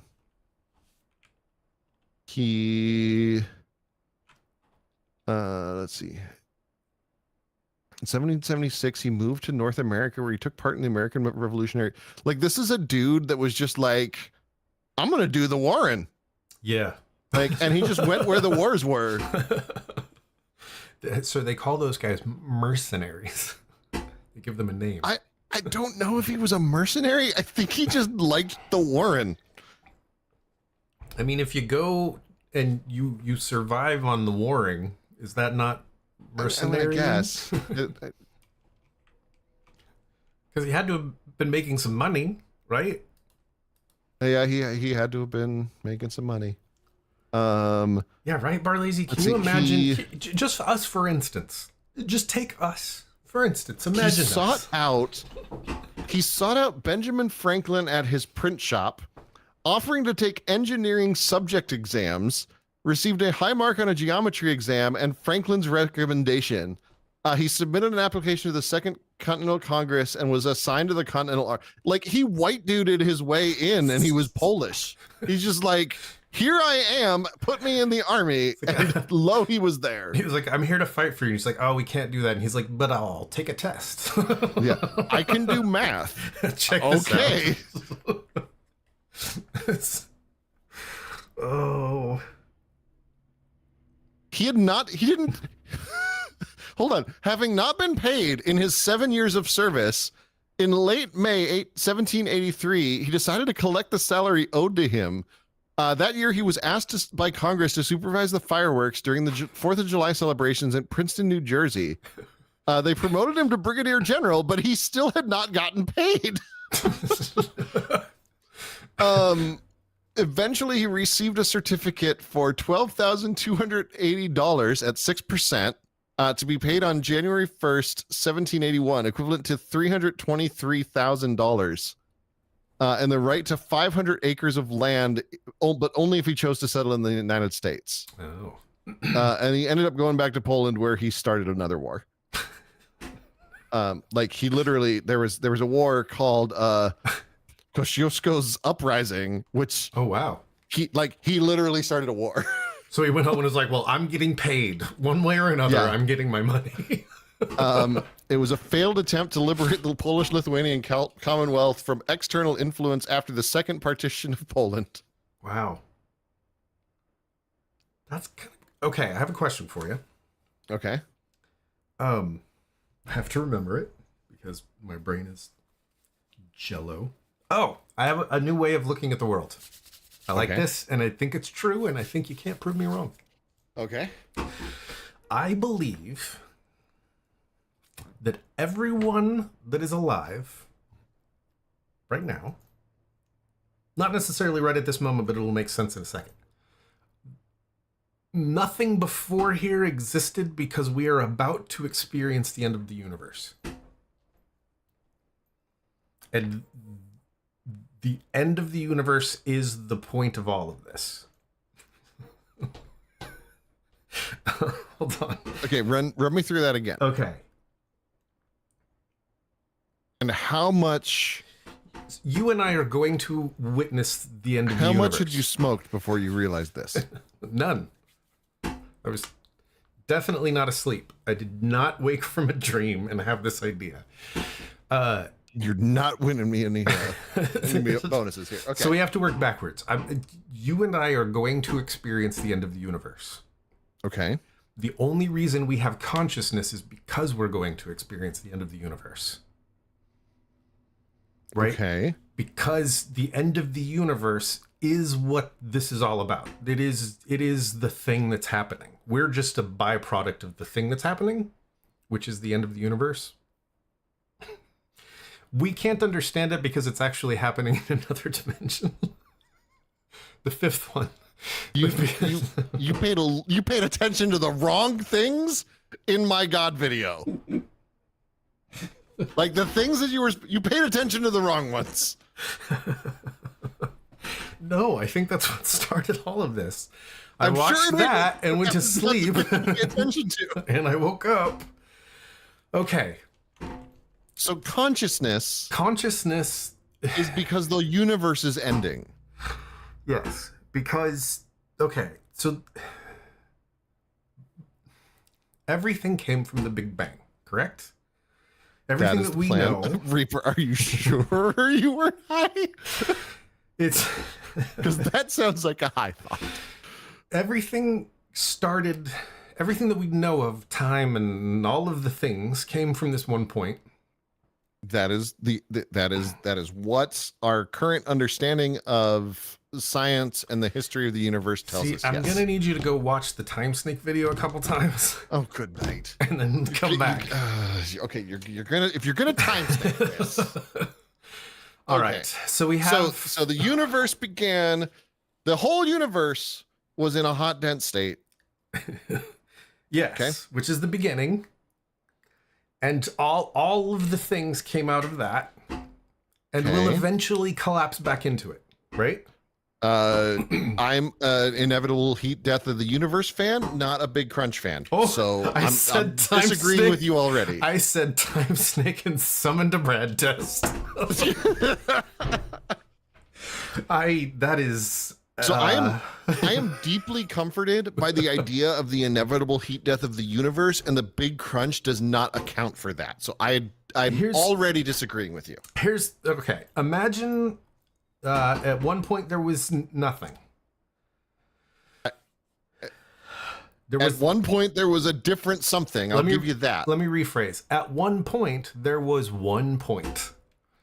Okay. In all dimensions. Yes. At one point, there was one point. All dimensions were collapsed on that one point.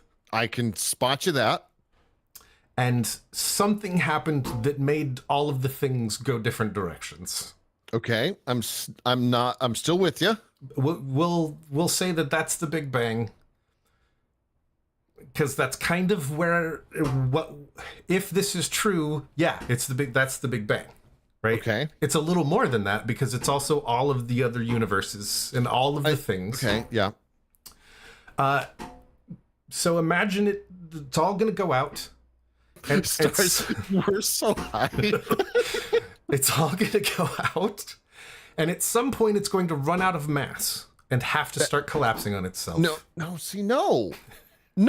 Because at some point, at some point, it stretches out enough that it all just becomes cold. And I don't know why, but that is incredibly comforting to me. But then what? And it's just cold. And it is nothing. It is the grand expanse of everything being the same nothing. No, but it's full. What? Exactly. It's collapsed back into the one thing. No, it's not one thing. It's everything. Right. It's the everything. No, because it's everywhere. There is not just, it doesn't go back into one where. It's everywhere. Right. Because we're kicking up to the next one. Because we're everywhere, and then we can take the next, we're up into the next one, No, it's just everything that is nothing. Wait, what?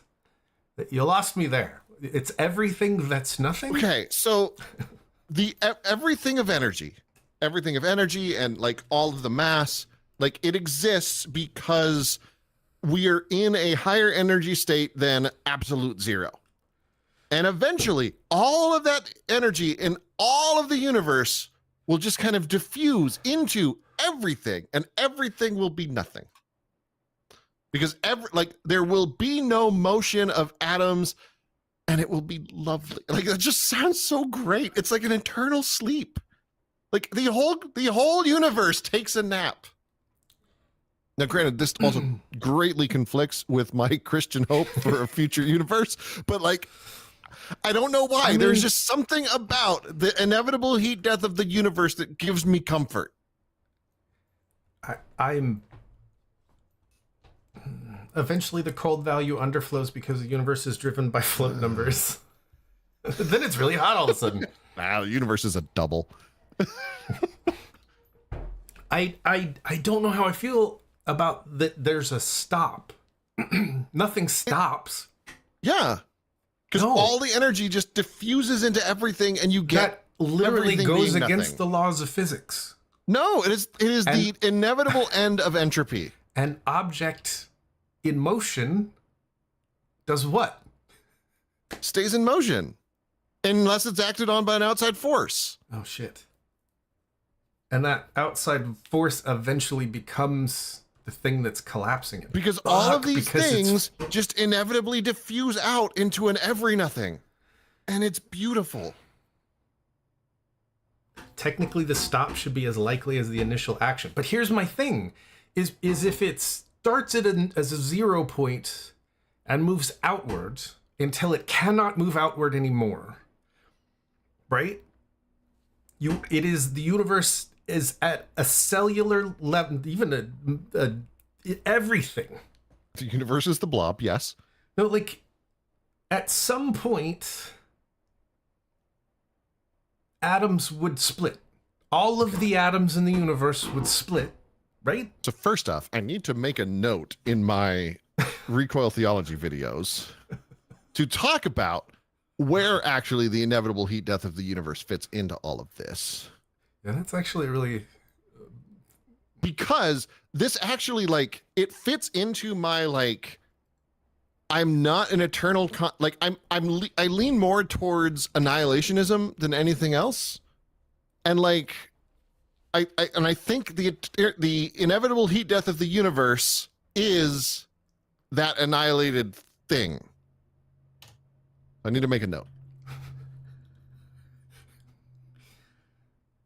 Because I want to talk about that. So you have all these atoms and whatever particles. By then, honestly, by that point, like, even the things that hold like protons and electrons together will no longer be a thing. So yeah. And every element's not their own Big Bang. Like, they're things, hydrogen happened, and then like hydrogen fused. It's complicated. Here's my question though. What exactly, okay, this is where my brain goes, and I know it's the only way my ADHD brain can get back around to explain this point. So just go with me for a second. Okay. When you're animating and doing a walk cycle, right? Okay. Say you have a 6-frame walk cycle. That is a fast walk cycle. Okay. Yeah. Whatever. It's stop motion. It's Mario. Yes. The last frame is also the first frame, or else you get a skip. Actually, if the last frame is the first frame, then you'll get a hesitation when it loops. No, if the last frame, we're saying the same thing but backwards. On a you have 6 frames in front of you, right? Yeah. So are you saying it's a 5-frame loop or a 6-frame loop? There's the thing. The last frame is the first frame. So it's a 5-frame loop. 5 frames loop, because when you get to 6, you go back to 1. Right. But in every piece of animation, that is a 6-frame walk cycle. And like you cycle it, okay. Wait, what? Hold on. I need. Like you always, if you need a 10-frame walk cycle, you have to do 11 because the last one is the first one. Like okay, like yeah, I get that. Like in when Flash, you're looping, you drag it and then you cut it there because the last one's the same as the first one because you've already started the new one again. You have to get back to where you started. Right. Because the last frame is the and beginning. You're not doubling up frames. It's just you end up back where you started. Yeah. Yes. That's literally a loop. Yes. Okay. We're there. So when this universe started, when all of this stuff started, that starting point looked like what? A vague shade of brown, I think. I mean, okay. They've done math for this. Hold on. What I bet it would color be brown, wouldn't it? Was the Big Bang? Like I remember somebody actually figured out, like they did the math to figure out like what color it would be. And I want to say it was a vague shade. Yeah. It is a pale tan, similar to the color of coffee with cream. Weird. So, yeah. All right. But wait, that's the current color of the universe. Sorry. Oh, that makes sense. The first color was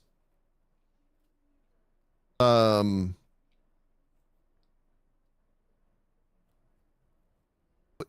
can't just say that we have a good idea of what the first color was and then just not say what that was. I would bet that it's not a color that we have a color name for. I'm sure it's a frequency. The universe was around 3000 Kelvin, so it was like, oh yeah, like an orangey red. Weird. A pink. Okay, so anyways, loop. Okay, so if you look at the universe at its first frame of existence, what do you have? I mean, presumably an orangey shade of pink. Right. Mauve. Yes, mauve. But what does that consist of? Super accelerated hot stuff. Technically, heat comes from movement. Well, but right, it's a... So, what do you have? At the first frame of the universe, what do you have? You have things moving. No. Movement comes from time. Time doesn't exist in one frame. Okay, so the first frame, you have, like... You have the entire contents of the universe, equidistant. Actually, we don't know what the first frame is. We know what, like, the third frame is. Right. But we can extrapolate from data. They obviously haven't. They've extrapolated to like the third frame. They haven't gotten further than that yet. But okay, so the third frame is a vague shade of pink. And it well, first it was so hot that light couldn't exist. After about 10 seconds, you got photons. And then the first color, which apparently took 380,000 years. Wow. Was red. Oh, vaguely red. Interesting. Okay. So you have the entire contents of the universe. Big Bang was the first diarrhea of epic proportions. Yes. You have the entire contents of the universe. Let's just write that one down too. God pooped. God pooped. and God said, and it was a good poop. And God said, oh man, it was good. Now I need a new toilet. So at the first frame of the universe, you have the entire contents of the universe equidistant apart from itself. Yes, I will spot you that. What in like an infinitesimally small point. Right. But everything is still equidistant apart from itself. And at a still moment, if you take a snapshot picture of it, it is everything equidistant apart from itself. John said, I'm never eating Taco Bell again. And Genova has to go to the grocery store. What does the last frame of the universe look like? I told you. Everything is nothing. It's everything in the universe equidistant apart, correct?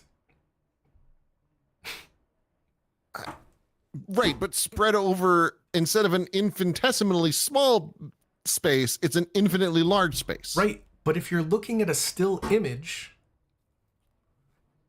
space doesn't really exist, right? Like, if everything is equidistance apart from itself and there is no time, then you have stopped moving, right? Okay, so there is an argument that time exists in discrete steps. And would eventually flatten to whapap. Right? I'm sorry, flatten to what now? Whapap is the end of the universe.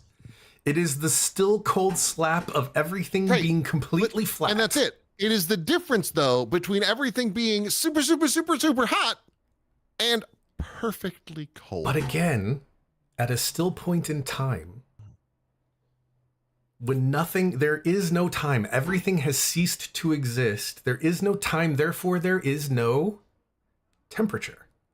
Because temperature only exists with movement. The only difference between hot and cold is that one is moving and one is not. But the difference is that in that very first frame, even though like they have velocity vectors, they're just not there. Like, it's just you're only looking at the first frame. Right. That's the whole point, is that the first frame and the last frame are the same frame. If you take no, that's not at all saying the same thing at all. This is all a walk cycle, man. It's the difference between taking a picture of a dude sitting on a bench and taking a picture of a dude running. No. Not at those extreme levels. Because the only way that you can have those differences if time exists. Without time, you cannot have heat. Heat does not exist without time. Time still exists. No, nothing exists. You essentially that's frame zero. You're talking frame one.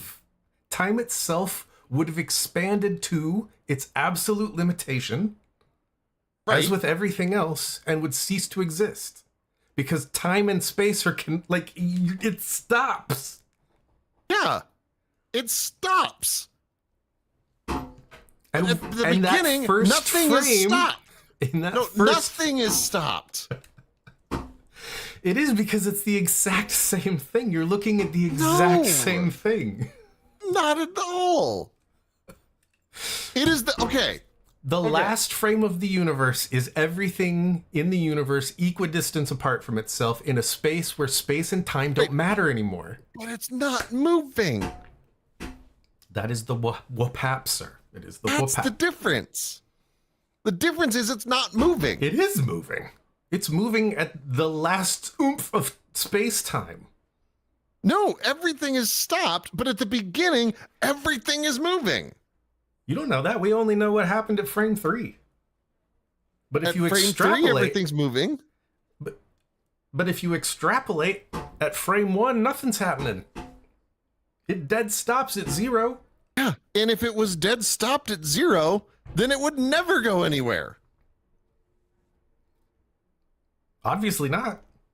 So obviously it's not dead stopped. No, I'm saying obviously that is not a limitation. That's not how that works. It would if you're getting all of the momentum and energy from the last push from the other side. Because but the last one there's no push on the other side. The other side is stopped. Because it's the same frame, man. You're just looking at it from inside the loop, bro. I will grant you that there is the Big Crunch theory absolutely supports the thing that you are talking about. Yes. So there is a theory in physics that supports the thing that you're talking about. Yes. The universe it starts super, super tiny. It goes, and then it goes, and it just keeps doing that. Yeah. I don't follow that idea. But I don't think that you follow it because you logically think that it is not the correct answer. Had to take quantum physics in college, sir. Okay, go ahead. Explain it to me, smart man.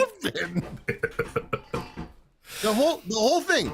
Things were moving very, very, very fast. Uh-huh. And then they're progressing to a point when they do not move anymore. And I still say that at the end of that walk cycle, you end up at the exact same place as you do at the beginning of that walk cycle. Let me translate this to ideas that you understand. The Big Bang is a clap in a highly reverberant room. Okay. So when you clap in a highly... Here we go. Hold on. Hold on. We can do this real time, kids. Okay. So let me save. So I want to be able to get back to where I'm at right now. Okay. Scene saved. All right. I'm going to turn up. This is going to get bonkers, kids. Okay. So let's turn that off for now. Let's turn that all the way down. Let's turn that all the way up. And see, he's all stuck on the fourth dimension, man. I haven't even gotten to him about the time snake yet. Let's do stuff there. Okay. He's even fighting the time snake. This is the biggest room that I can make. And we have a movie all about the time snake. Okay, is that coming through? No. No. Seriously? Not for me, no. Freaking heck, where are you going? I don't know. Where does the reverb go? Hello? Where? I'm so confused. I'm gonna have to come back and sample that. Where does the reverb go? Like it's hello? Massive cavernous reverb space. Why does that not work? Can reverb? Does reverb not get pushed to? Oh, there is a thing you have to do. Reverb to mix. This is how it always is. We can do this live. No, we can't. No, we can't. But we're gonna do it. We're gonna do it. Revelator IO24 reverb mix B.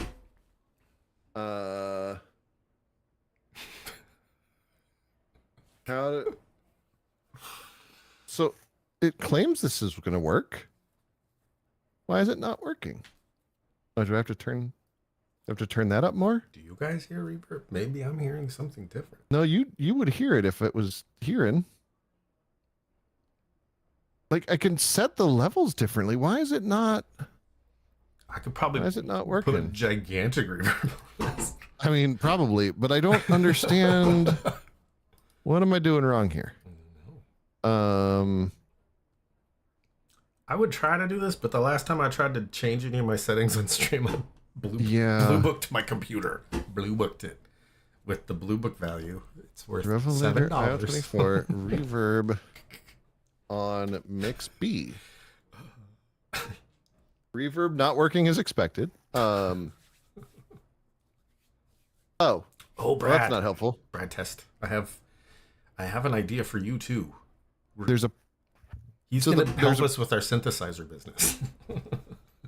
What if I do that? Does that? No, that doesn't do it. Brad, we're going to make synthesizers. I'm glad you're on board.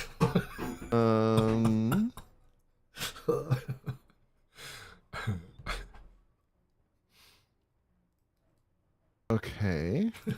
Brad's like, okay, crazy. I'm really confused right now. That definitely should be working.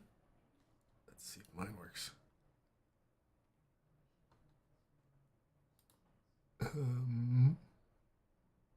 Oh, I feel like this has changed. What is this? I feel like my UI is different now. Why? Lord have mercy. Why are you not doing the thing?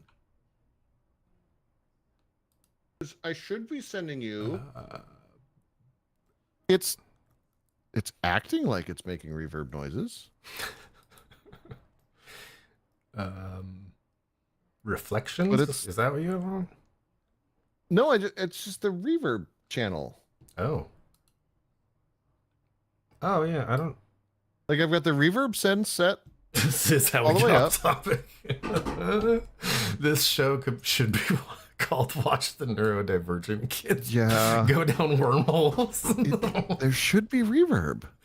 There should always be reverb. Here. Why can I not hear this? Ha! There's some reverb. Okay, how'd you do that? In your effects.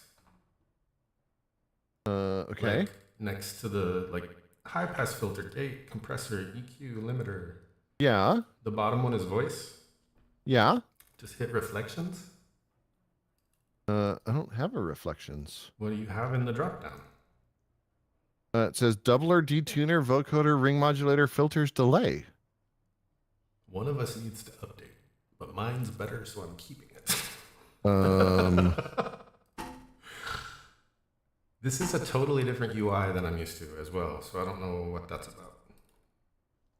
Not a total. Your current version is up to date. Okay, so in Universal Control, what's your firmware version? Welcome to the show, kids. How do I find that? So just open Universal Control. Mm-hmm. Look at your Revelator IO 24. Mm-hmm. What does it say for in the lower left? 1.21. Oh. What are you on? I'm on 1.28. Oh. And then Mine's better. so how do I So do you, in the top right hand, let me turn that off, it's making me insane. In the top right hand corner, do you have the gear? yeah. And then the 3 little strips Well, that takes you to your scenes? in Revelator IO? Yeah. Okay, yep, and I've got the 3 little blips that take me to my scenes. And then next to that, there's a show fat channel. Yeah. Click that. Now what do you see? I got high pass filter, gate, comp, EQ, limiter, voice, but I don't have reflections. Oh, that's so weird. I don't. What is happening? Did they get rid of it? They must have. Lame. That's weird. I have distortion, slapback, pitch down, reflections, VOG, bots, none of echo, those. ring mod, and V code. How do we have the same exact thinger? I don't know. I know the last time I tried to do one of these on is the thing that Yeah, that was the is the pitch thing, right? yeah, Revelator IO 24 manual. Okay. Personas, Revelator 24. There's an echo. Yeah. Ah. I should be able to, let's see. Go back to Fat Channel. Fat channel. See, I can do that. That works. We may. Excuse me. Why doesn't? Okay, so what if I just do that? Turn that up there. I'll fake a reverb. VOG? That kind of fakes a reverb. Or I could just put myself in a vocoder. Very Vocoder? over God. Vocoder. Voice of God. Oh! Voice of God. That's what the VOG is. Terrifying. That is terrifying. A detuner. Oh wait, I know what that one is. This is mine. What is this? What are filters? Okay, but why don't I have reverb? Like I've got it turned all the way up. That's All right. Revelator. This is how we get distracted. Okay, resources, downloads, support, owner's manual. Bulgarian, Croatian, Czech, Dutch, Estonian, Finnish, Greek, English. There we go. I don't know what we're doing anymore. So I had a point, Ow. but then my thinger broke. I hate it when that happens. Right, reverb. If it's pointy, you should really see a doctor. More reverb in 5.1. Okay, reverb.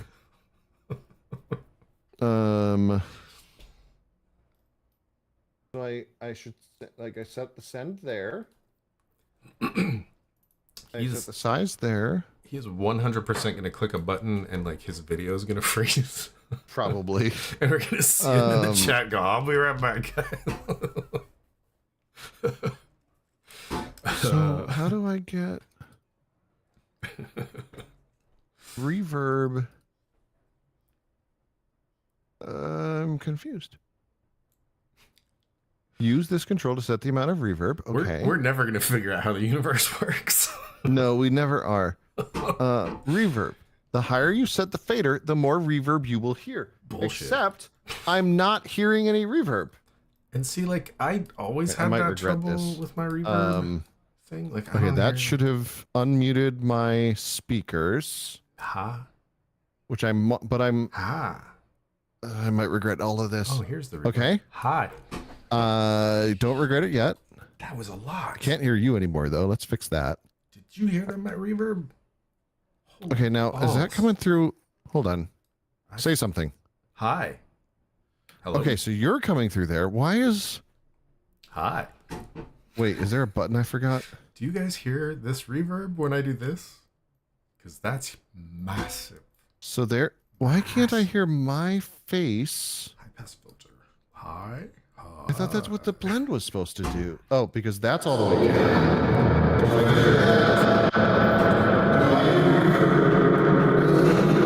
That's a lot of reverb. You are nothing but reverb. There we go. Wait. I can't hear you because of the reverb. There's so much reverb. It is so much reverb. There we go.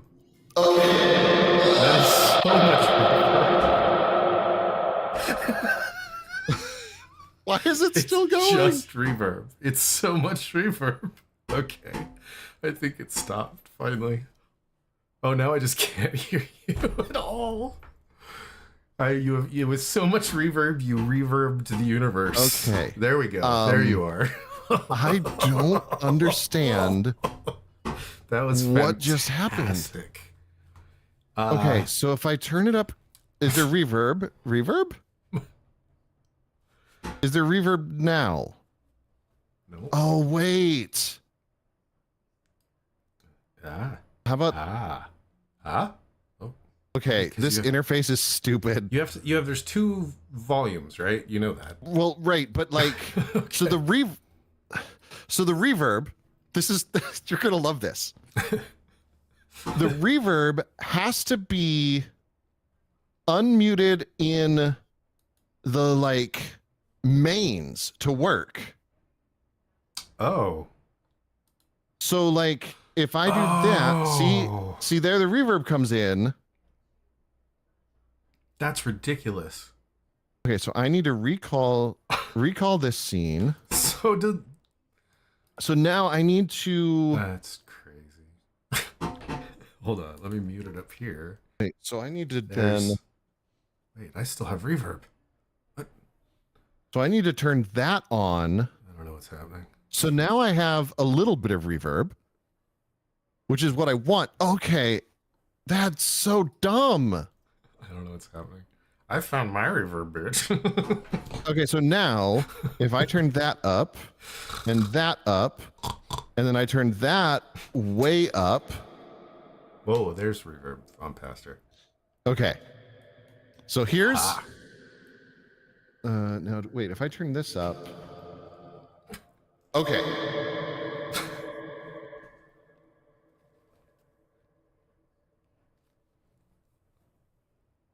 Okay. Is there no reverb now? Correct. Okay. So what I'm going to do, I'm going to clap. So this is getting us back on topic now. Okay. Now that we've dealt with the audio issue, I'm going to clap. And that clap is the Big Bang. Okay. And then the reverb tail is the temperature of the universe, eventually going to 0. Okay. Okay. So,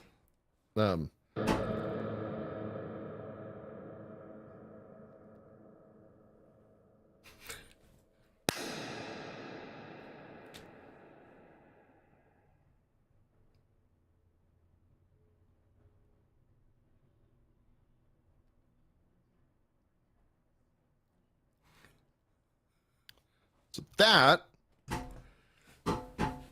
Okay. that's how the universe works. Right. And at the beginning of that, what do you have? At the very first frame of you doing this, what do you You have? have motion. No. At the very first frame, you have a wave at 0. Technically, you have an excited wave. That's what the difference is. No, because you're talking about something that's happening after time starts. Because it can't be excited without time. No. Time. Okay. Time doesn't matter. Okay. The universe is an impulse response.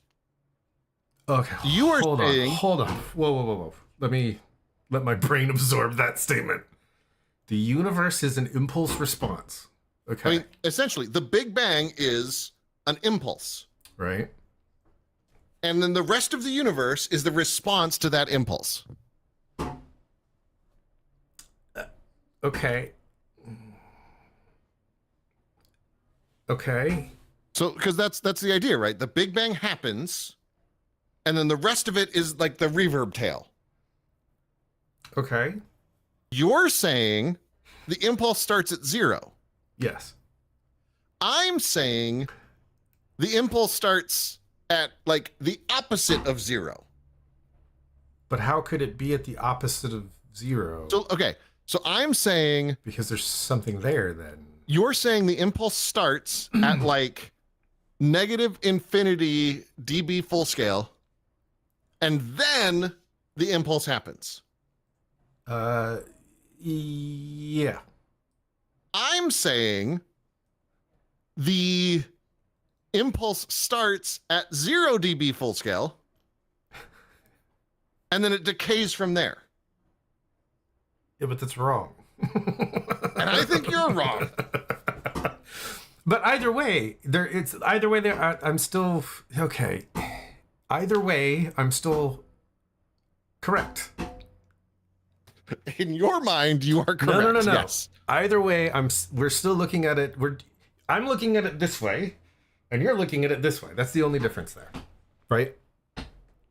So, I mean, you're saying it's a loop, and I'm saying it's not. That's really what this comes down to. but what you're talking about is impossible. Because what you're talking about is that. I mean, it's still exactly the same thing. At the very beginning, you have everything equidistance apart. Right? The pressure is all the way out. All the way out. And actually, the pressure is all the way up. Right. And I'm saying at So- the end, the pressure is 0. And everything is not. The more everything is not equidistant apart, everything is just the same. But So like you're still going to have a point over here and a point over here that have distance between them. Mm-hmm. They're just the same thing. The same like mush of cold. Which is right? But the distance is and eh. But what I'm saying though is if you take time out of this equation, because time only exists in the movement of that clap, right? There is no without time to hear it. If I have the perfect song and never hit the space bar, you'll never hear it. Right? Right, but then the Big Bang is the thing. The hitting of the space bar. Right? Sure. Is what you're saying. I'll grant you that the Big Bang is the hitting of the space bar. Yes. And before that bar hits, we have everything in the universe at a dead standstill. Right? Yes. And then something happens, and all this stuff happens. And at the very end of all of that stuff, after all of it comes back down, we're at zero again. Right, but instead of it being all stuff together in one spot, now it's everywhere. But there is no difference. Those two things don't exist without the movement to see that. Like, you're still at everything here. Well, right, no, it's... Either way, I'll forever refer to the Big Bang as the clap. I caught that clap. Sometimes a Big Bang does lead to the clap. So... Oh, Pastor. There's where you get canceled, buddy. Here we go. You're saying the whole universe is a super, like everything. This is everything in the universe, right? It's all crumpled up in one little spot, right? It's literally one, and it's frozen, atom. Crumpled up into this one little spot, right? Correct. I'm saying the universe ends. It's gonna be a fucking origami turtle. With it completely unfolded. Right. And what I'm saying is that those two states are the exact same thing. They're not. I disagree. Like, I mean, I don't know how else to say it. I disagree with you. I don't understand how those two states are the same thing. Because all of the stuff that we use to experience this cease to exist. There's nothing. Or everything. Everything is equally nothingly something. Right. Which is the exact same state where we started. No.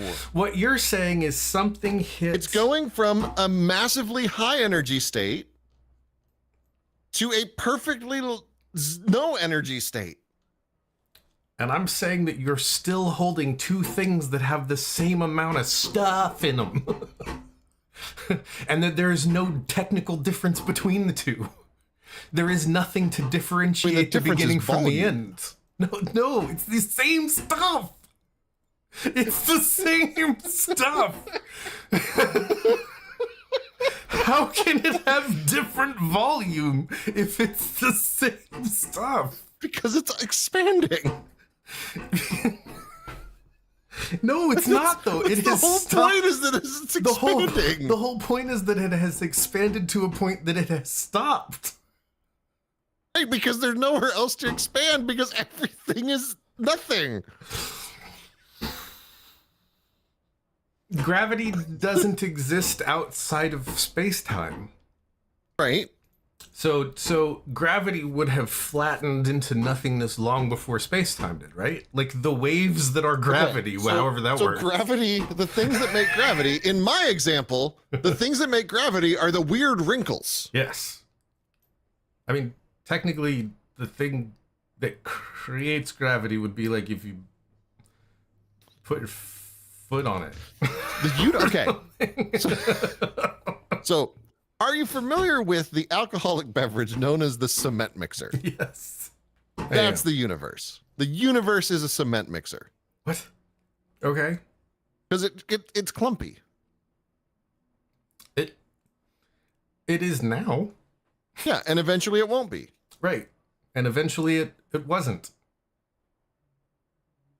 It wasn't lumpy to begin with. It was not lumpy to begin with. It got lumpy in the middle, and it will be not lumpy again, but it's a different kind of not lumpy. How are you judging the difference? What is the difference what are the difference between those two objects? One is the beginning is infinitesimally small. The other is infinitely large. Which are, we're talking about a scale of infinites. Those two numbers are the same thing. But one is like infinitely close to zero without being zero. And the other one is infinitely the other direction. But on an infinite scale, those are the same thing.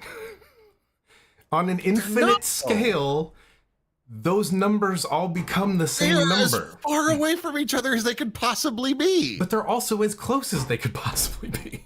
Because they will always... That's not how math works. It's Is gravity's counter Reaper's spelling? yes. I don't know. I like that I answered that before even understanding the question. Because Reaper said you were forgetting gravity's counter. And apparently I've been yelling so much the cat came to check on me. To make sure that it was okay. I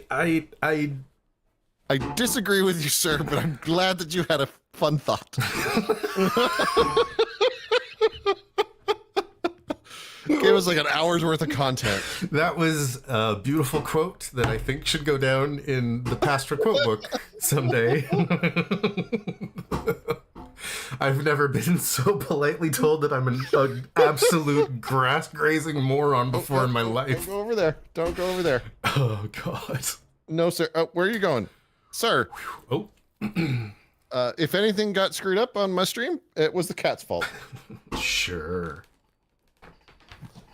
Oh, goodness gracious. Yep, he's clicking stuff. What are you doing? What are you doing? That is fantastic. What are you doing? Hey, sir. Oh my gosh, he is very interested in you right now. Hi, kitty kitty. Oh no, never mind. Hi, it's kitty. the mouse pointer. Doesn't care about you. Only cares about the mouse pointer. I need to just make more movement. It's the problem. Gosh, no, he's gonna. What are you, kitten? I guess I'm not cool enough for the cat. I have no idea what he's doing right now. Do I need something more colorful? Oh no, he's trying to see what's behind the screen of Destiny. Trying to get it in my head. I get it is. That's the one. Should we just call it a night after that? My brain is tired. I apologize. It's getting real close to per my last emailing you. That is what. Hey, none of that, sir. Hey, get down. That was an incredibly polite way, by the way. It's just gracefully told me I'm a moron. Yep. Yeah. So that's Bill and Ted's bogus Pastor physics. Stater's bogus physics discussion. It's been fun, sir. It has been something. I'm definitely not being affected by this medication's change at all. Hey, come here. Not even remotely. Thanks for hanging out with this gang. Where are you going, sir? My cat is. I don't know what he's up. And the dog came in to check on everything too. I don't know what's happening. I believe the animals of Pastor's home have officially ended the stream. They've decided that that their parent needs to pay attention to them and not you anymore. That's fair. I mean, can you? I don't know if you can see. Oh no, he was. No. He has been summoned by the presence of treats, I think. Oh. That's awesome. Okay. Well, yeah, that was certainly a stream. Yeah. I thanks. learned something today. What did you learn? Something really stupid about the Revelator software. Yeah. And Salvador Dali is a fascist. Salvador Dali. I mean, he was Spanish in the fascist era, so he was super fascist in America, which is like crazy. Okay. And he was scared of vaginas. Who knew? We potentially. Let's see. Let me look at my face here. Oh no, we're good. Next stream in 2 weeks. How's